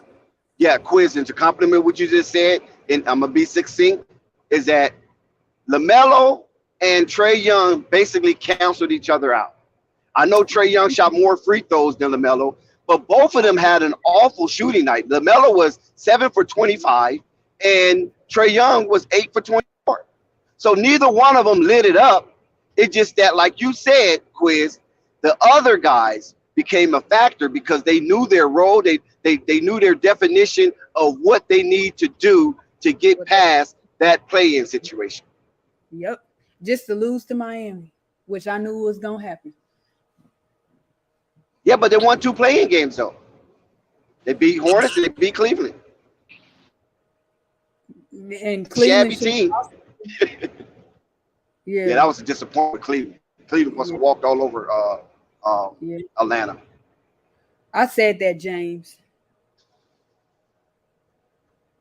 Yeah, so I definitely agree with you, Quiz, and good looking bird God and Purple Baby. Yeah, I agree with you all. Is Belize around? Is Belize still here? Well, Belize, whenever you get a chance, chime in. But okay, yeah, Gordon Hayward was injured and he wasn't there. What about Terry Rozier's responsibility? As he been in the league for he's going on 7 years, but 6 years at the time. He's a 6-man. I know that, but still, he couldn't provide no reason. Yeah, I don't think Terry Rozier has that mentality. I mean, if you really look at him, if you look at Terry Rozier and you say, "Sit here, young man, let me look into your eyes," and if you was to gauge him like Quiz used the word gauge, if you was to gauge Terry Rozier, you would look at him and say, not it. Next. But he's definitely a good player as far as doing his thing, being loose, being free, and not showing any type of form of leadership. See, that's what Terry Rozier is. He had that one opportunity to show leadership earlier in the season, before the season started, when he got everybody down to Miami, and he did that aspect of it. But once the season started, Terry is like, I got to get mines, man. I got to get mines. You guys got to get yours. That's why I say a 6-man. He can get a bucket. Like, he a professional bucket getter. Like, you ain't gonna take that away from him. He got an offensive bag. But at the same time, when you put him in that starting offense, you put him next to somebody who, even though LaMelo's 6'7", LaMelo is not a defender. Like, he can, and don't get me wrong now, LaMelo surprised me a lot because I didn't see him as being a good defender on the perimeter. But he can do some junk and he can get some deflection. He just gotta stop reaching. Yeah, but if you put him next to somebody about his size or even a couple of inches shorter, but actually he did for defense, he can play defense, he can switch from 1 to maybe 3, almost to 4, and bring Rozier off the bench. I think you can make Rozier work there. But the problem was is he gonna come off the bench? You gotta get rid of Gordon Hayward, because I think, like I said, he getting paid a good bit of money. So I know they understand where his level at right now, but you still gotta put him on the floor. You still gotta justify the money you paying, unless you gonna sit him like you doing Ja Wall.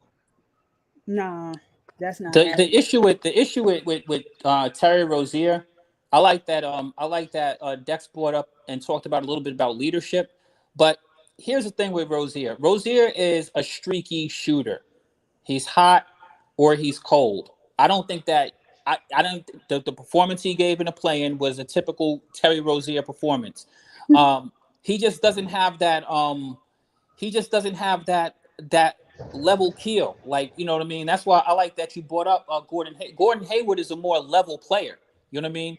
He's a better player for getting his own and helping to facilitate the offense for others at particular points, or starting fast breaks and things of that nature. Terry Rozier is either hot or he's cold. You know what I mean? And that's what it is. So I think that you're right. Yeah, he's the modern day John Starks. Yeah, exactly. No panic. You're right. He is definitely a 6-man material. He's a great fire starter. He's a great spark. You know what I mean? You can even like the energy he brings when he gets into a little zone, but you just can't count on him doing that game in and game out. Right. And then he doesn't give you any type of a defensive presence when he's not on. So If he's not on, he just becomes a liability. And that's the reason why I wouldn't say he's a modern day John Starks, because John Starks played defense. This guy Yeah, don't. that's right. He played defense, right? Because I definitely wasn't going to say the microwave, Vinny Johnson, because Vinny Johnson played hell of a defense. Right. So I wasn't going to use him. So you're right. John Stark did play defense. Like if you think of all the good 6 men in the past couple of years, like Terry Rozier fit right in with that. But you talking about Tyler Hero, or you talking about your boy from Utah, or you talking about Clarkson? Yeah, Clarkson. Like all the great 6 men that you can think of, they got that same mold. Like they're not necessarily going to be a leader. They probably undersized for the position. They can get a bucket. They're not going to really play as much defense.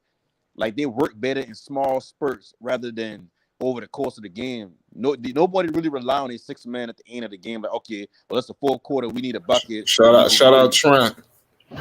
So it's like Unless you Lou Williams. I mean, they relied on Lou Williams in the fourth quarter. Lou Williams. But see, the thing about it is like. No, go ahead. Don't panic, because I thought you was done. You go ahead. No, I was going to say that the difference between Tyler Hero, Jordan Clarkson, the Lou Williams of the world, and those players that was in that role, you follow what I'm saying, is that they knew their role. They knew when they came out on the court, that was their role. If they wasn't hot that night, they knew they wouldn't go get that many minutes. Terry Rozier don't understand that part. He don't understand if he's not hot, you got to kind of chill. Terry Rozier got what I'm saying? He thinks he's going to make the next shot. The next shot is going to get me going. The next shot is going to get me going. You follow what I'm saying? And it might not be the case, or it could be the case. But Margot, you're 100% right. That ego that Terry Rozier have, he has a funny ego.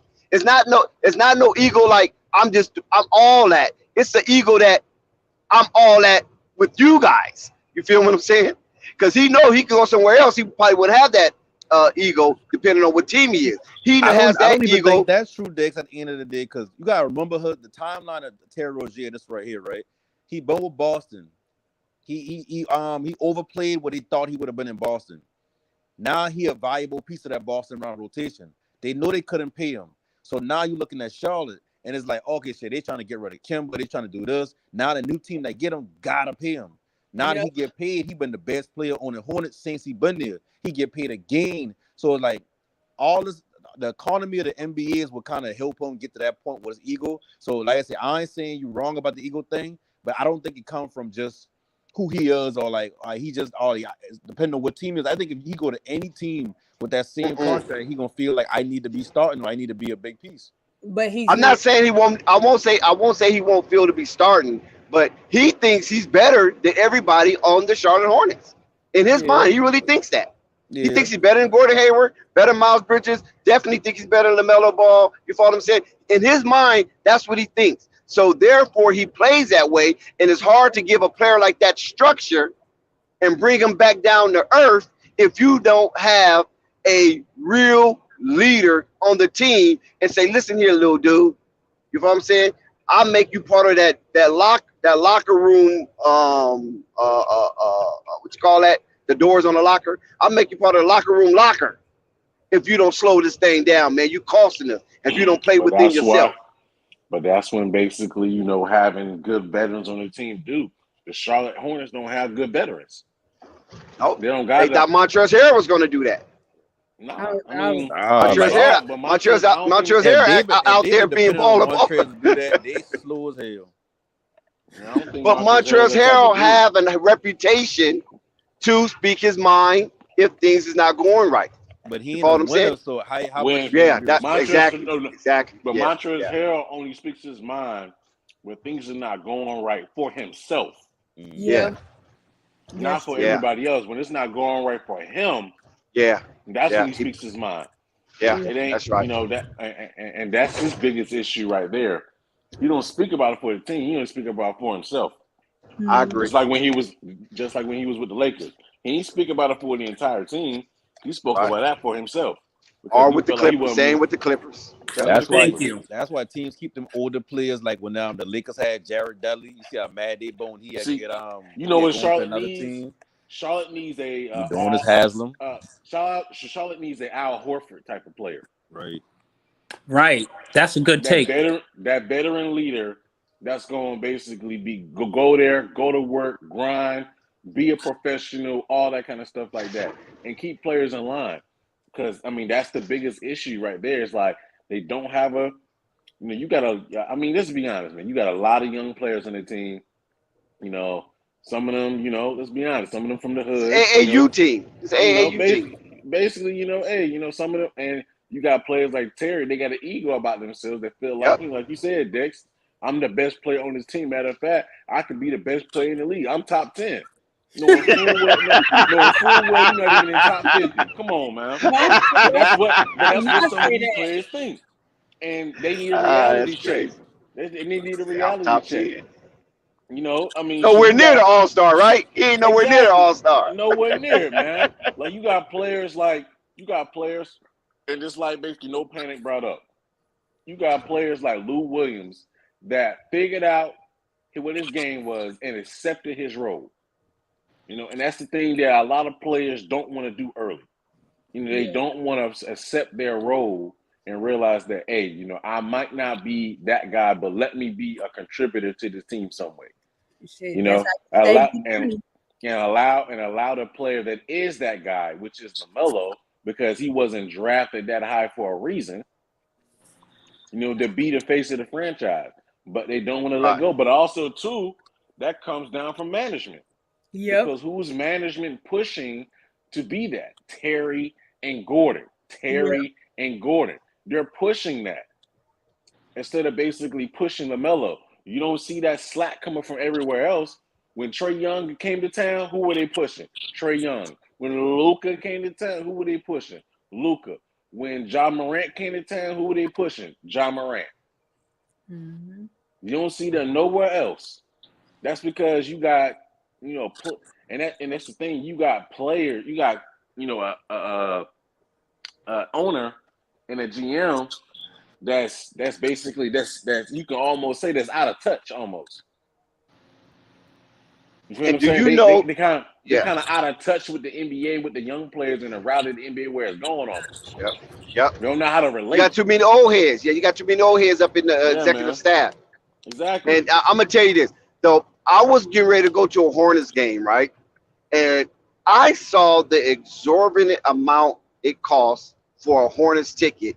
And there was who the hell is playing? Washington Wizards, I think. Yeah. Oh 'Cause I my was gonna go. goodness. I was gonna go see the Hornets and Kyle Kuzma. And, you know, this That you should know have been that's gonna be a fun game. that's a pack of Frank game. And you know what? They was charging $100. No, wait, no. I think it was $240 for the ticket that I want, and it wasn't nowhere near the floor, and it was kind of like mid-level, you know, mid-level seats. You know what I'm saying? And I was like $240 plus another $45 service fee. Are That you don't make no freaking kidding sense. me? Hey, listen, them Well, why service you fee think damn they're near able to be do that? But why you think they're able to do that? You think they would do it? Oh, because of Lamelo.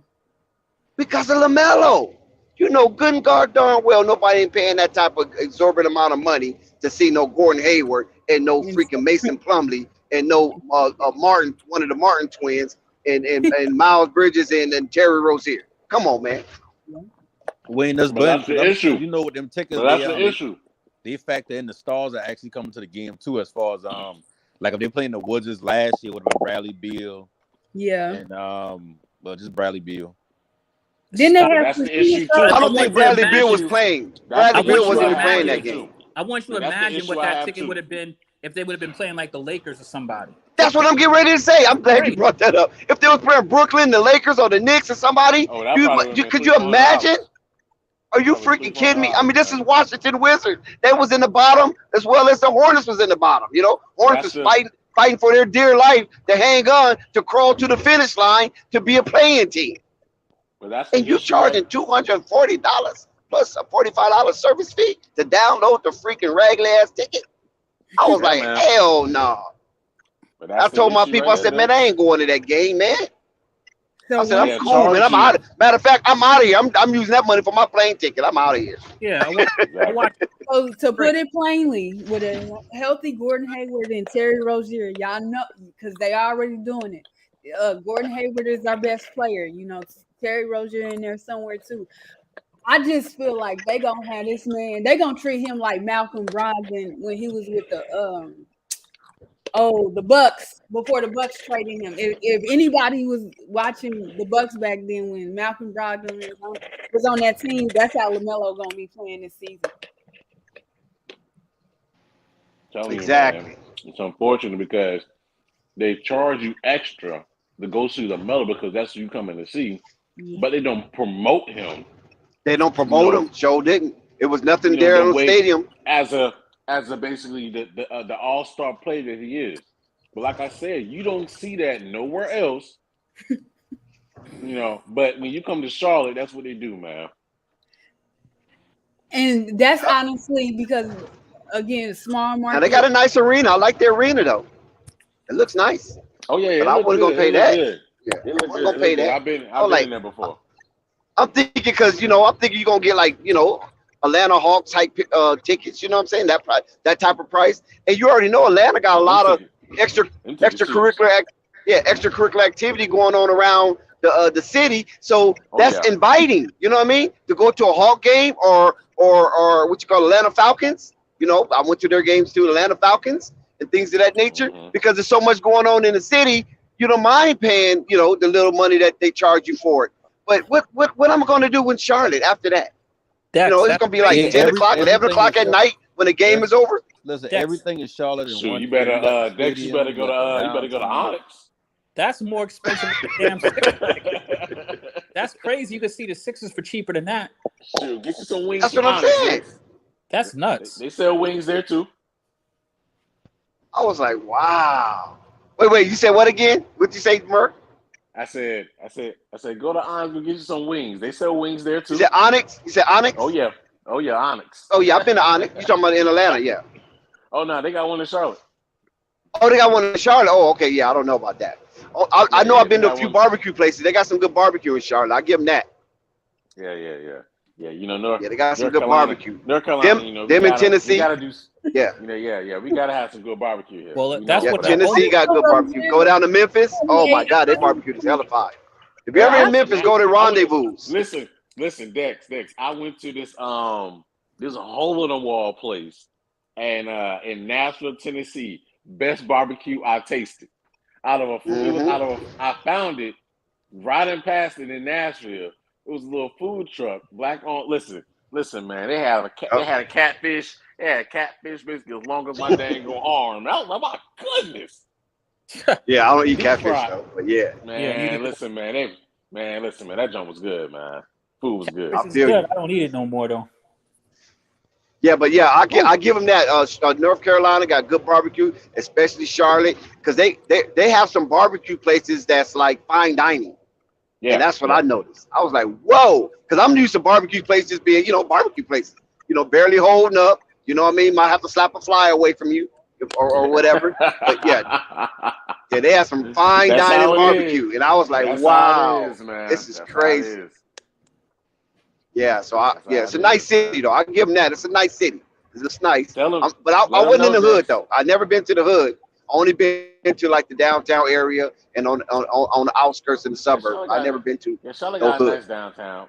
Charlotte got a nice downtown. It's not. I'll say it's not as jumping as Atlanta as it's down sister down 85 on Atlanta. But I mean, it's nice though. It's a nice downtown. It's cleaner than Atlanta, but it ain't. Yeah, it's cleaner. That's what I'm going to say. It's clean. It's clean. They got the bunch up over there. They got the epicenter over there. That's with a lot of food. You got like the nicer hotels down there surrounded around the stadium. I mean, over there, nice now. Just anywhere else. I go to the Hornets arena. But that Panthers, I ain't rocking with. Yeah. Forget them. I ain't rocking with them.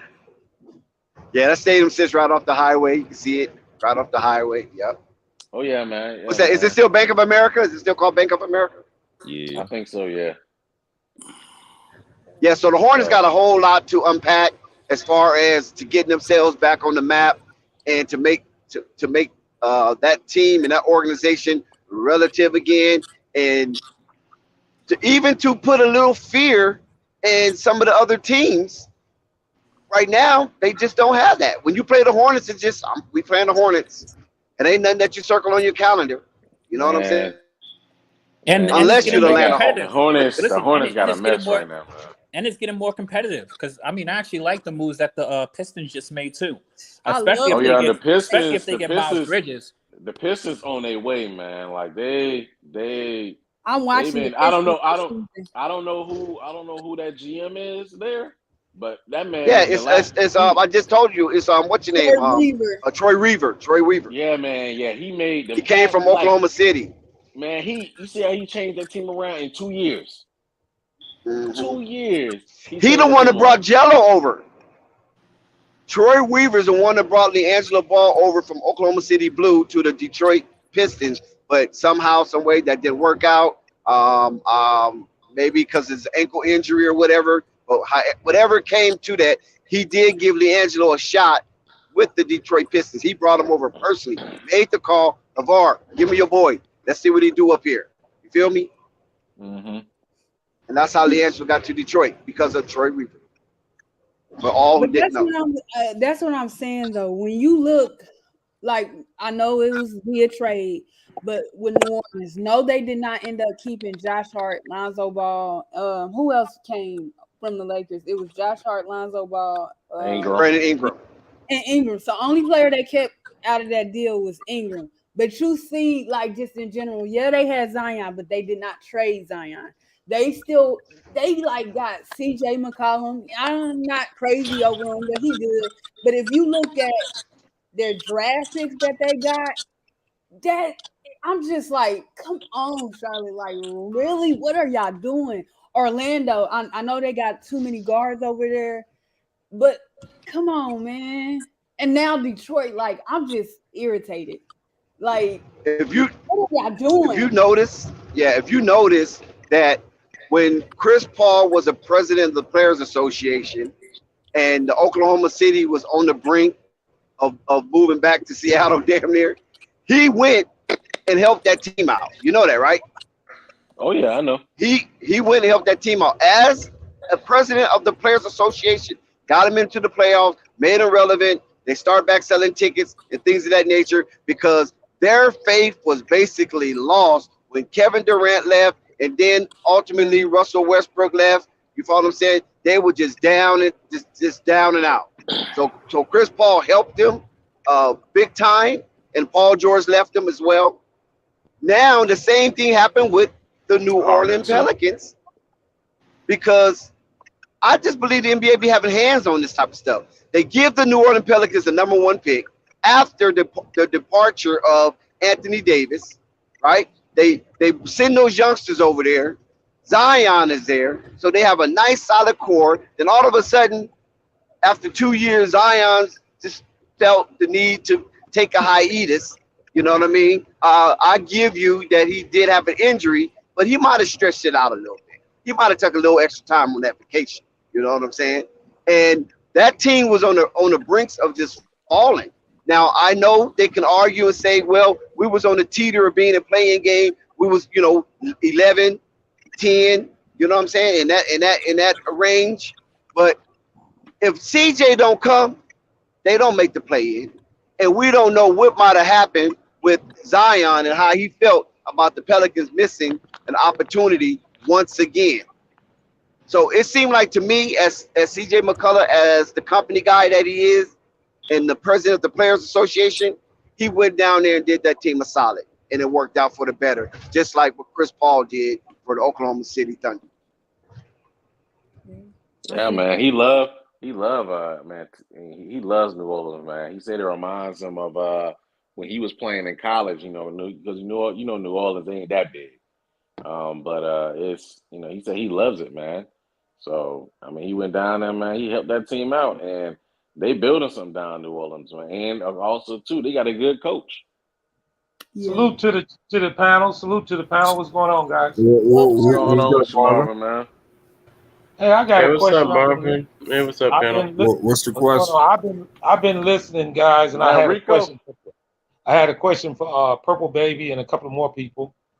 Okay. I just was wondering, what did not like about what the Pelicans did getting Dyson Daniels and EJ Liddell? Dyson Daniels is what they needed. They needed another guard, and EJ Liddell is decent. What did not like about what they did? It wasn't that I didn't like it. I actually loved everything they've done for the past 2 drafts. I know people are very hard on David Griffin, but I've liked everything that he's brought to this team as far as draft picks. CJ McCollum. I think he's been better than Mitch. Everybody's been better than Mitch. So it wasn't nothing that I didn't like. Oh, okay. Maybe I misunderstood you because they addressed just about everything they needed. And I had one more question. This is for the panel. You guys don't like the Mark Anderson pickup? Mark Williams pickup for Charlotte? I mean, I personally like the Mark Williams pickup. I think so. he fits. I think he fits. He fits more than Durant. Durant is going to be more of a developmental piece than Mark is. Mark. I know. That's what I'm saying. Like, I mean, of course, and they didn't work him out or anything like that. So not to say that means anything, but I don't think that was ever their guy. So I think Mark Williams is always that guy. I mean, and he fits, man. He fits what they are looking to do and what they need to be doing. Can I add something on to that? Also, to me, I don't know why nobody's saying this, but between Mark Williams and Durant, Mark Williams is the most ready right now. I was just saying, yep. I've always said this class that came out and people were talking about Durant. I was like, man, I think he should stay another year. And he chose to come out, rightfully so, and get his money, but it's going to take time. That's why I was hoping that San Antonio took him. I was very surprised that they didn't, but it's going to take time for him to develop. I think Williams was just the most ready now. Well, let me say this onto that. I don't know if you guys remember, Dex, the other day I was on here and I was speaking about Jalen Durant, and I told, I actually mentioned it to Skydim that was a good pick that they could get. I disagree with you guys. I think Jalen Durant is going to be something truly special. He's way more athletic. He's younger. His upside is higher than Mark Williams. I'm telling you guys, this young kid here, I was hoping he would fall to. The Bulls was dying to get him. Well, we didn't get him, but this kid is going to be something special. Now, you can mark my words on it. Now, Mark Williams is good, don't get me wrong, but his foot speed is nothing like Durham's. Go back and look at they tape. Now, I know all highlights going to show all the good points in each player, but this kid has an upside out of this world. He's only 18. He won't be 19 until I think a couple more months. He's the youngest player coming out of the draft. Yeah, now, truly enough, you might say that Mark Williams looked like he was more polished. That's due to the college team that he was on, the system that they ran through. Jalen Durham is going to be something truly special. The Pistons came way up. I don't know, Dex, if you can remember this. I told people earlier this year that the Pistons was going to be one of the quickest teams rising, and I knew that. And the Pistons got money. They got young talent now. They're going to be something truly to deal with. And as far as Charlotte guys, I think I heard one of the guys on there saying something about some direction on the team, some guidance. They need a real head coach. They need a head coach that's going to slap somebody upside their damn head and say, look, this is the way we're going to do this. Instead of let Rozier walk around with his pants hanging off his ass and doing what he wants to. They need somebody in there that's going to run the damn ship correctly. You get that, I think Charlotte can turn it around. Now, they still got a lot of those things to do. Picking up Mark Williams was good, but they need to make a splash. If you're going to get rid of Hayward, you need to bring some top talent back. And I think it'll change the whole team around. I mean, but what top talent are you talking about bringing back? Well, that's the problem. I mean, what are you going to put on the table to offer to get somebody? Okay, now I just see somebody. If you're going to get rid of Hayward, if you're going to keep Rozier, I don't know their direction, so I don't know exactly who I could actually look for. But if you're going to get rid of Hayward and you're going to keep Rozier, I would look for a top 2 guard. I don't know who's on the market. I'm not looking at it right now. Nobody. Somebody could fit in that. Can I ask you a question, Marvin? Yeah, go ahead. Rico's here.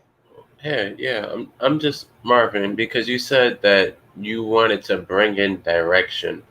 What's wrong with bringing in a talented complementary star to the Lamelo and Miles duo? A veteran. Yeah. Not a veteran, a younger person, and promoting your best player, Lamelo Ball, Well, to I the don't leader think of the team. I don't think that's the direction that Charlotte needs to go. They already got young players, and you see the team is ran. It almost seemed like a college team. It almost seemed like they need they need stabilizing forces on that team. They need somebody to get out there and holler. Like I think I heard Dick saying earlier, Montrezl Harrell was supposed to be that person. Well, that's not truly his character, but you need somebody like, I'm gonna tell you who would be perfect on that team. Al Horford. Horford or either DeRozan. DeRozan would Yeah. slow that team down and put him in direction. And as bad as people might say DeRozan is, but he is a great teacher. He's a great teacher. And that team would see when you have Rozier on that team, you know, he's cocky, man. Rozier is cocky. It's almost like that alpha dog in the yard, and you put another pit bull back there that's better than him, he sit his ass down. You need to get somebody in there that's going to set a precedent. Somebody that's going to set direction, and then you need. It all starts with the head coach, though, guys. If the head coach is not directing that, the players are not going to really do it. You need Mark Jackson. I believe Mark Jackson. Okay, listen, hold on. Dex, one second. We're moving a little too far down the road because that ship has sailed with the Mark Jackson and everything else. Yeah, Steve Clifford is in. This is his regime, and the first draft pick that he have, first round 15 pick, Mark Williams, he have to try to develop and things of that nature. So Rico, go ahead and finish it out so we can get back on track. No, I'm just more so wondering, as far as the leadership role, what's wrong with promoting Lamelo to the leader of the team? I feel the issue is that they have too many leaders on the team. Wannabe leaders. Exactly. They have too many wannabe leaders. But if you have one person leading, as in LaMelo Ball, and you have Miles as your number 2, and you bring in either a number 3, pretty much you bring in a number 3 and maybe some length, young center, something like that. I agree with you on Ball being the leader, yes, but I still think you need a veteran on the team. They don't necessarily. They can do that by basically, they can get at least 2-3 players to bring in as veterans off of the Gordon Hayward contract alone. That's right. So they can package all those picks. What they got, I think they got 2 picks in 2023, a first round pick in 2024, and basically 4 or 5. They got second round picks. The rest of them picks is second round picks. They only got 1 first round pick. Well, they got one in 2024. I looked it up. Oh, they got 23.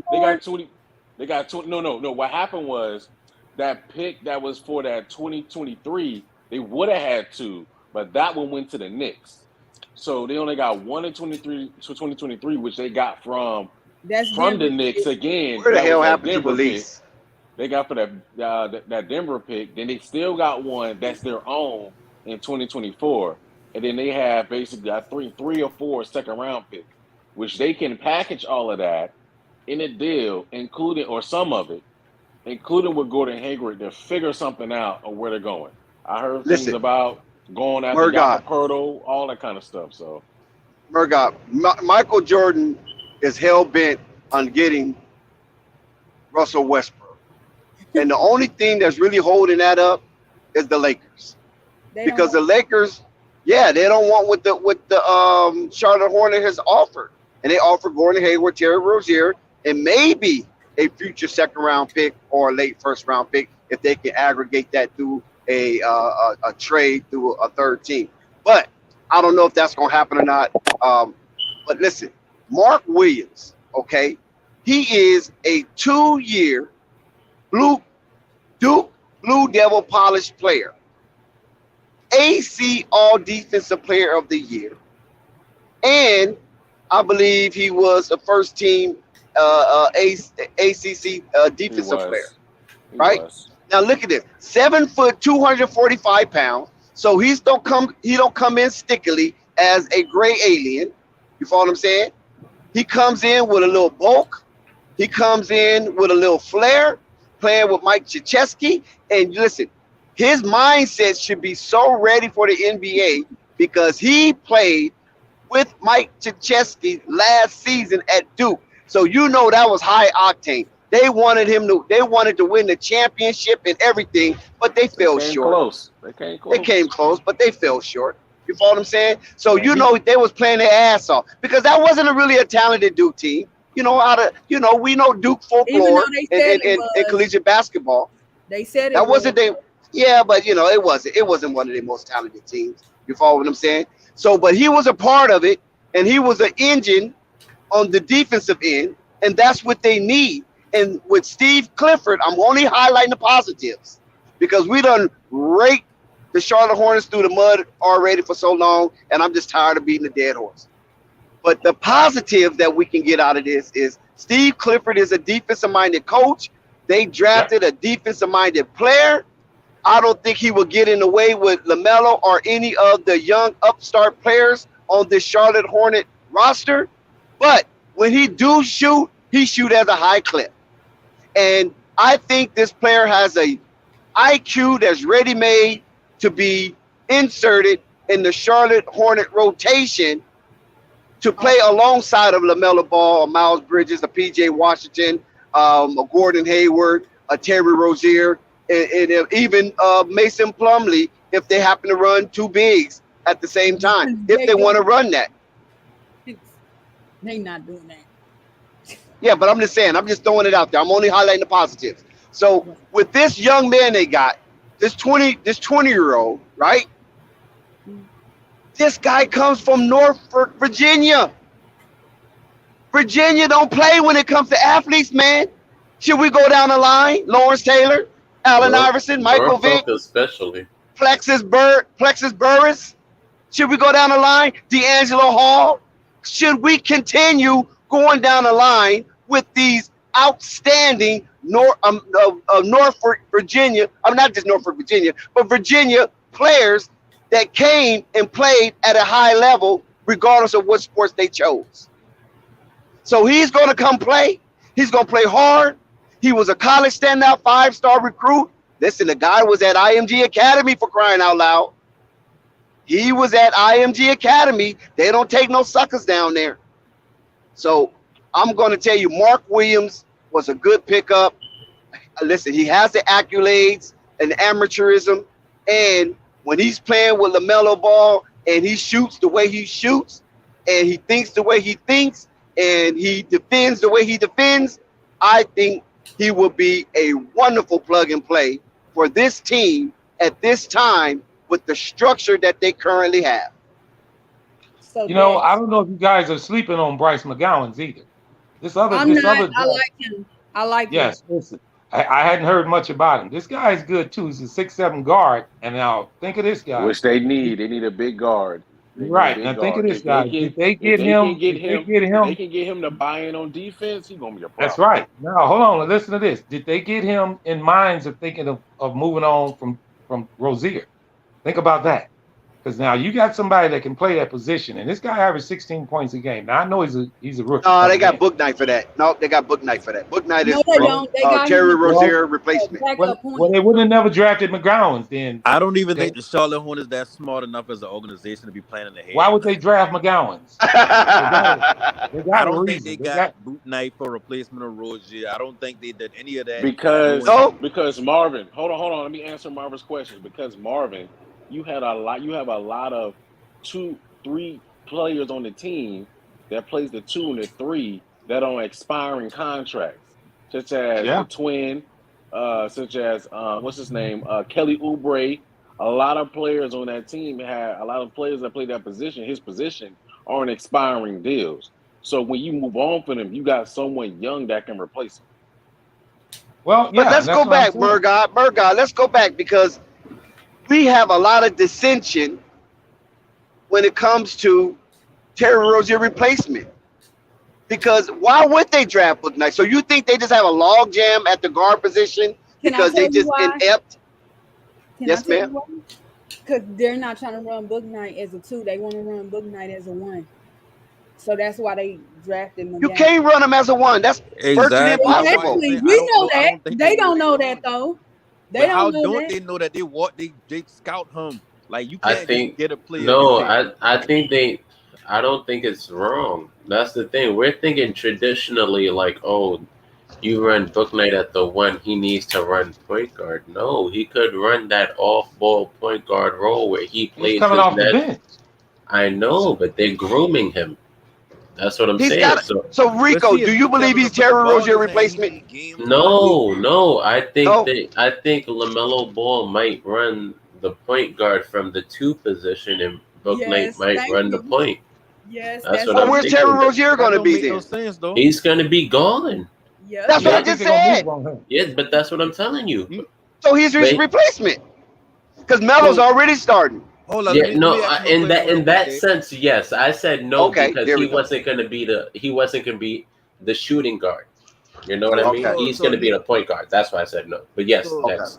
Rico, explain to me what I mean as far as they want LaMelo to be the two guard running the point and Book Knight playing point, but the Same two thing He guards. just LeBron play, does.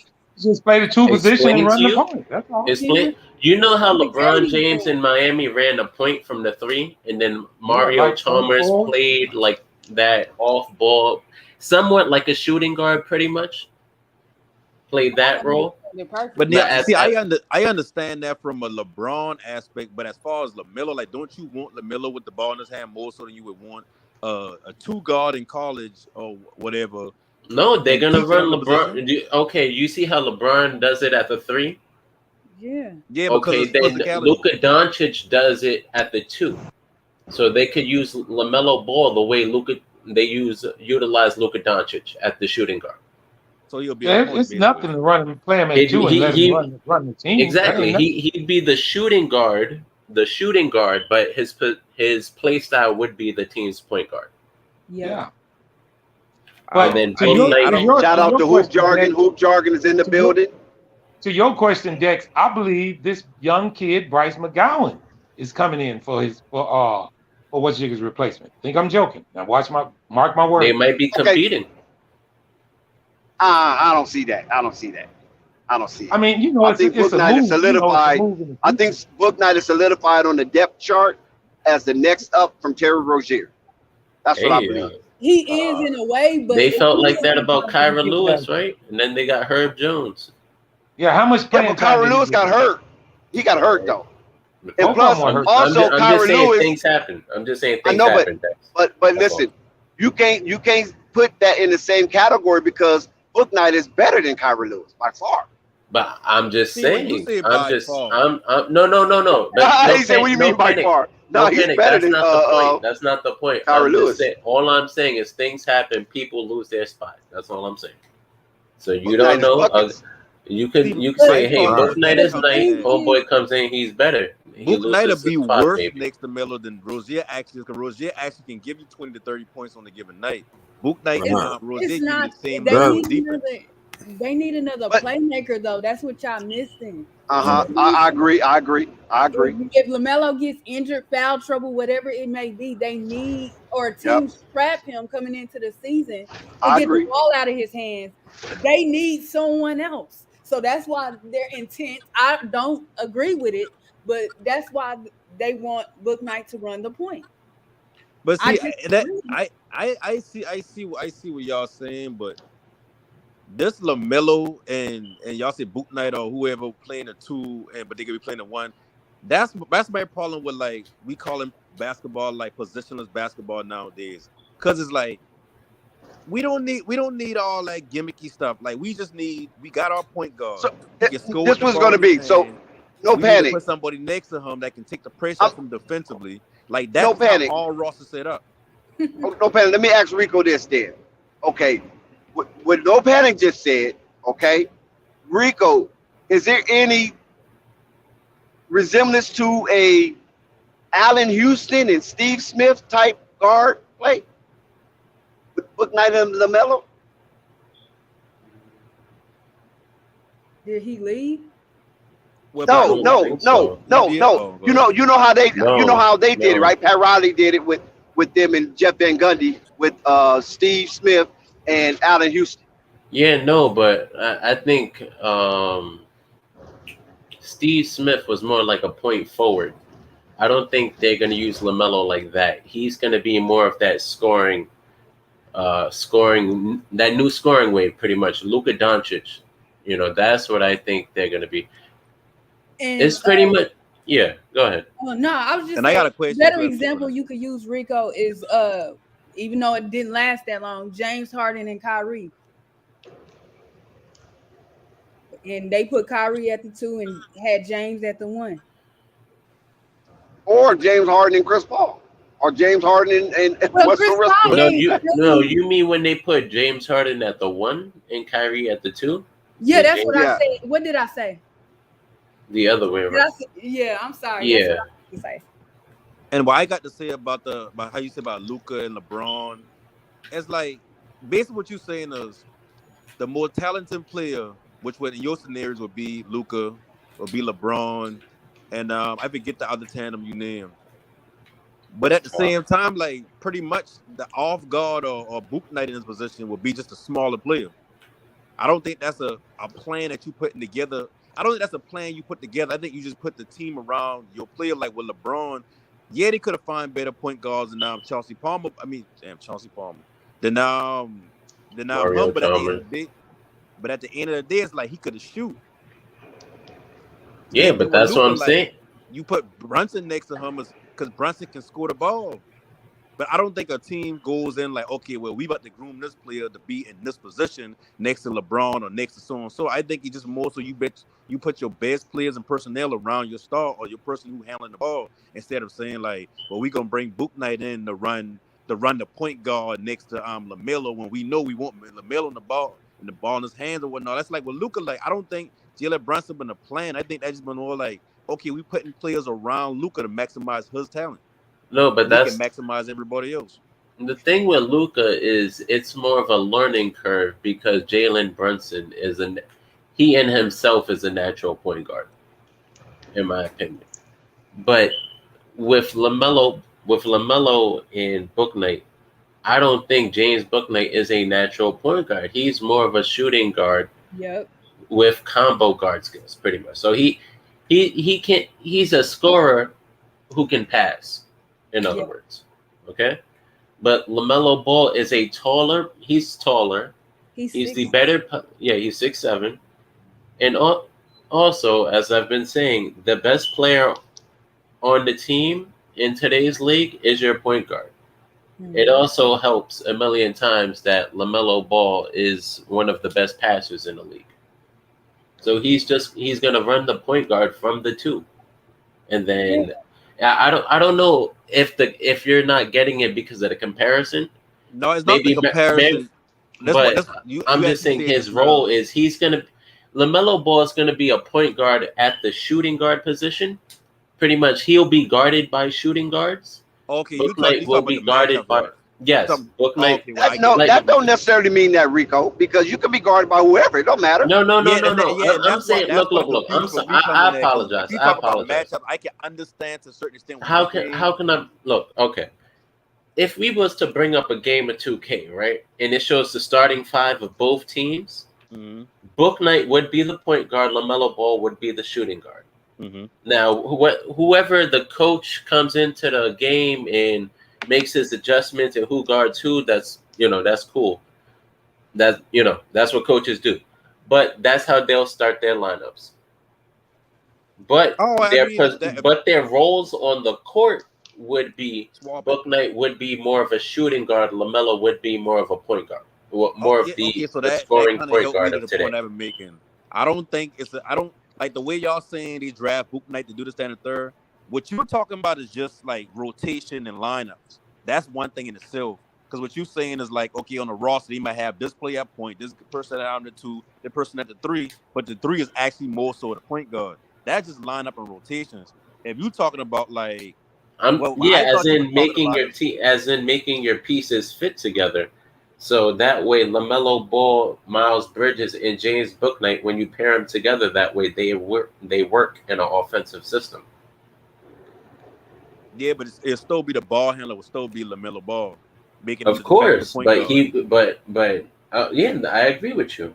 Oh, so you're just saying Bouknight gonna be listed as a point guard, but he's actually gonna be playing the 2. Exactly. Okay, Exactly. well, I mean, yeah, then And then LaMelo Ball would be listed as a shooting guard, but he'd actually be like the floor general of the team. if shit, and if that's what Hornets been thinking when they draft Boot Knight, that just furthermore is point out how dysfunctional, how crazy, how slow they is as an organization. Yeah. Like that's some 2K jump. I want this player to be on the court in the starting lineup, but I already got a point guard. Who put him at point guard and let them be listed as shooting guard, but give them like that's some 2K jump. But you, like I said before, they're missing that other guy on the floor that can play make. Like when you look around the league, everybody has two guys in their lineup at least that's able to not just initiate plays for themselves, but the other four guys on the floor. I always say like I mean, I don't think it matters really. Like, and Atlanta don't have that either. Outside of Trae Young, nobody else initiates that offense. Yeah. Kobe at one time switched to small forward. People don't talk about it towards the end of his career. Allen Iverson moved from the point to the 2. Tim Duncan from the 4 to the 5. Things happen. George be switching positions from the between the 2 and the 3. Yeah. DeMar DeRozan went from a 2 to a 3 to a 4. And but see when you look at the Iverson team, he had Eric Snow on the team, so Eric Snow been kind of de facto point guard, like the traditional point guard on the team. But I mean, your point still stand though. I guess it really depends on how the coach wants to utilize his talent. It doesn't matter what they could have LaMelo Ball at center. He's still gonna run the point guard for the offense, man. Right? Which is what Jokic did for Denver. He was exactly. When what's name went out. And Slat said, "Let Gordon and old dads come off the bench with Kemba." That's tough. I hope they don't bring Kemba back, man. I got a feeling that we're gonna look up. They're gonna be like Kemba Walker went back to the Charlotte Hornets. Like, god damn. Well, so now the question is, this is a $64,000 question, right? No, hell, the flight. Yo, you remember I wanted him back in the days. Don't be doing that shit. Y'all need somebody other than Westbrook. You know, I actually seen Kemba Walker play. I actually remember seeing him play when they came to play the Lakers, and they beat the shit out the Lakers when they came to town. Him and Nicholas Batum or whatever his name is, they told the Lakers ass up, man. I couldn't believe it. I was like, damn, I thought the Lakers would be able to beat this team. They came right in. That's when we had Jeremy Lin. We had Jeremy Lin on that team. I went to go see Jeremy Lin and Kemba Walker because I had never seen them play. You know what I'm saying? I went to see what that Lin Sanity was like.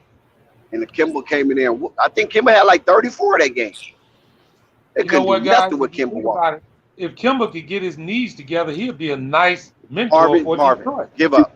Marvin, give up. But I'm gonna tell you, don't you dare try to resurrect Kemba Walker in his knees. He could really help. He could really help Detroit with that young team. Yes, he could. Yeah. Detroit is Marvin. You'll get fired. Marvin, you'll get fired today if you even think about bringing in Kemba Walker and you bring that up to the front office. If I could like, hey man, don't get your shit out of your desk, out of your locker, and humbly walk your ass up out of here. Listen, you're looking at a Detroit team that's basically just like Charlotte, real young. They're gonna need a veteran eventually. Now watch. Yeah, he could come off the bench. How you gonna listen? They cannot put that attitude and mindset and flush it and integrate it with Cade Cunningham. No, you can't do Cade Cunningham like that. That's why they got Jeremy Grant up out of there. Listen, if them young guys look up to him, it might change him. They ain't gonna look up to him. Look up to him for what? Me look down? Man is only 5'11". Hey, listen, in the chat, they saying they already buy him out. So I mean, that's a redundant conversation. Yeah, they saying they buy him out, but I think listen, do not taint the Detroit Pistons and contaminate them, bringing squeaky knees Kemba Walker over there amongst those young, thriving young men. What do you even? I'm sorry, Marvin. Can I be honest with you? What do you even need Kemba Walker on a team for? Well, listen, I'm not saying to be on there to help win a championship. You need some guidance the same way that Charlotte needs guidance right now.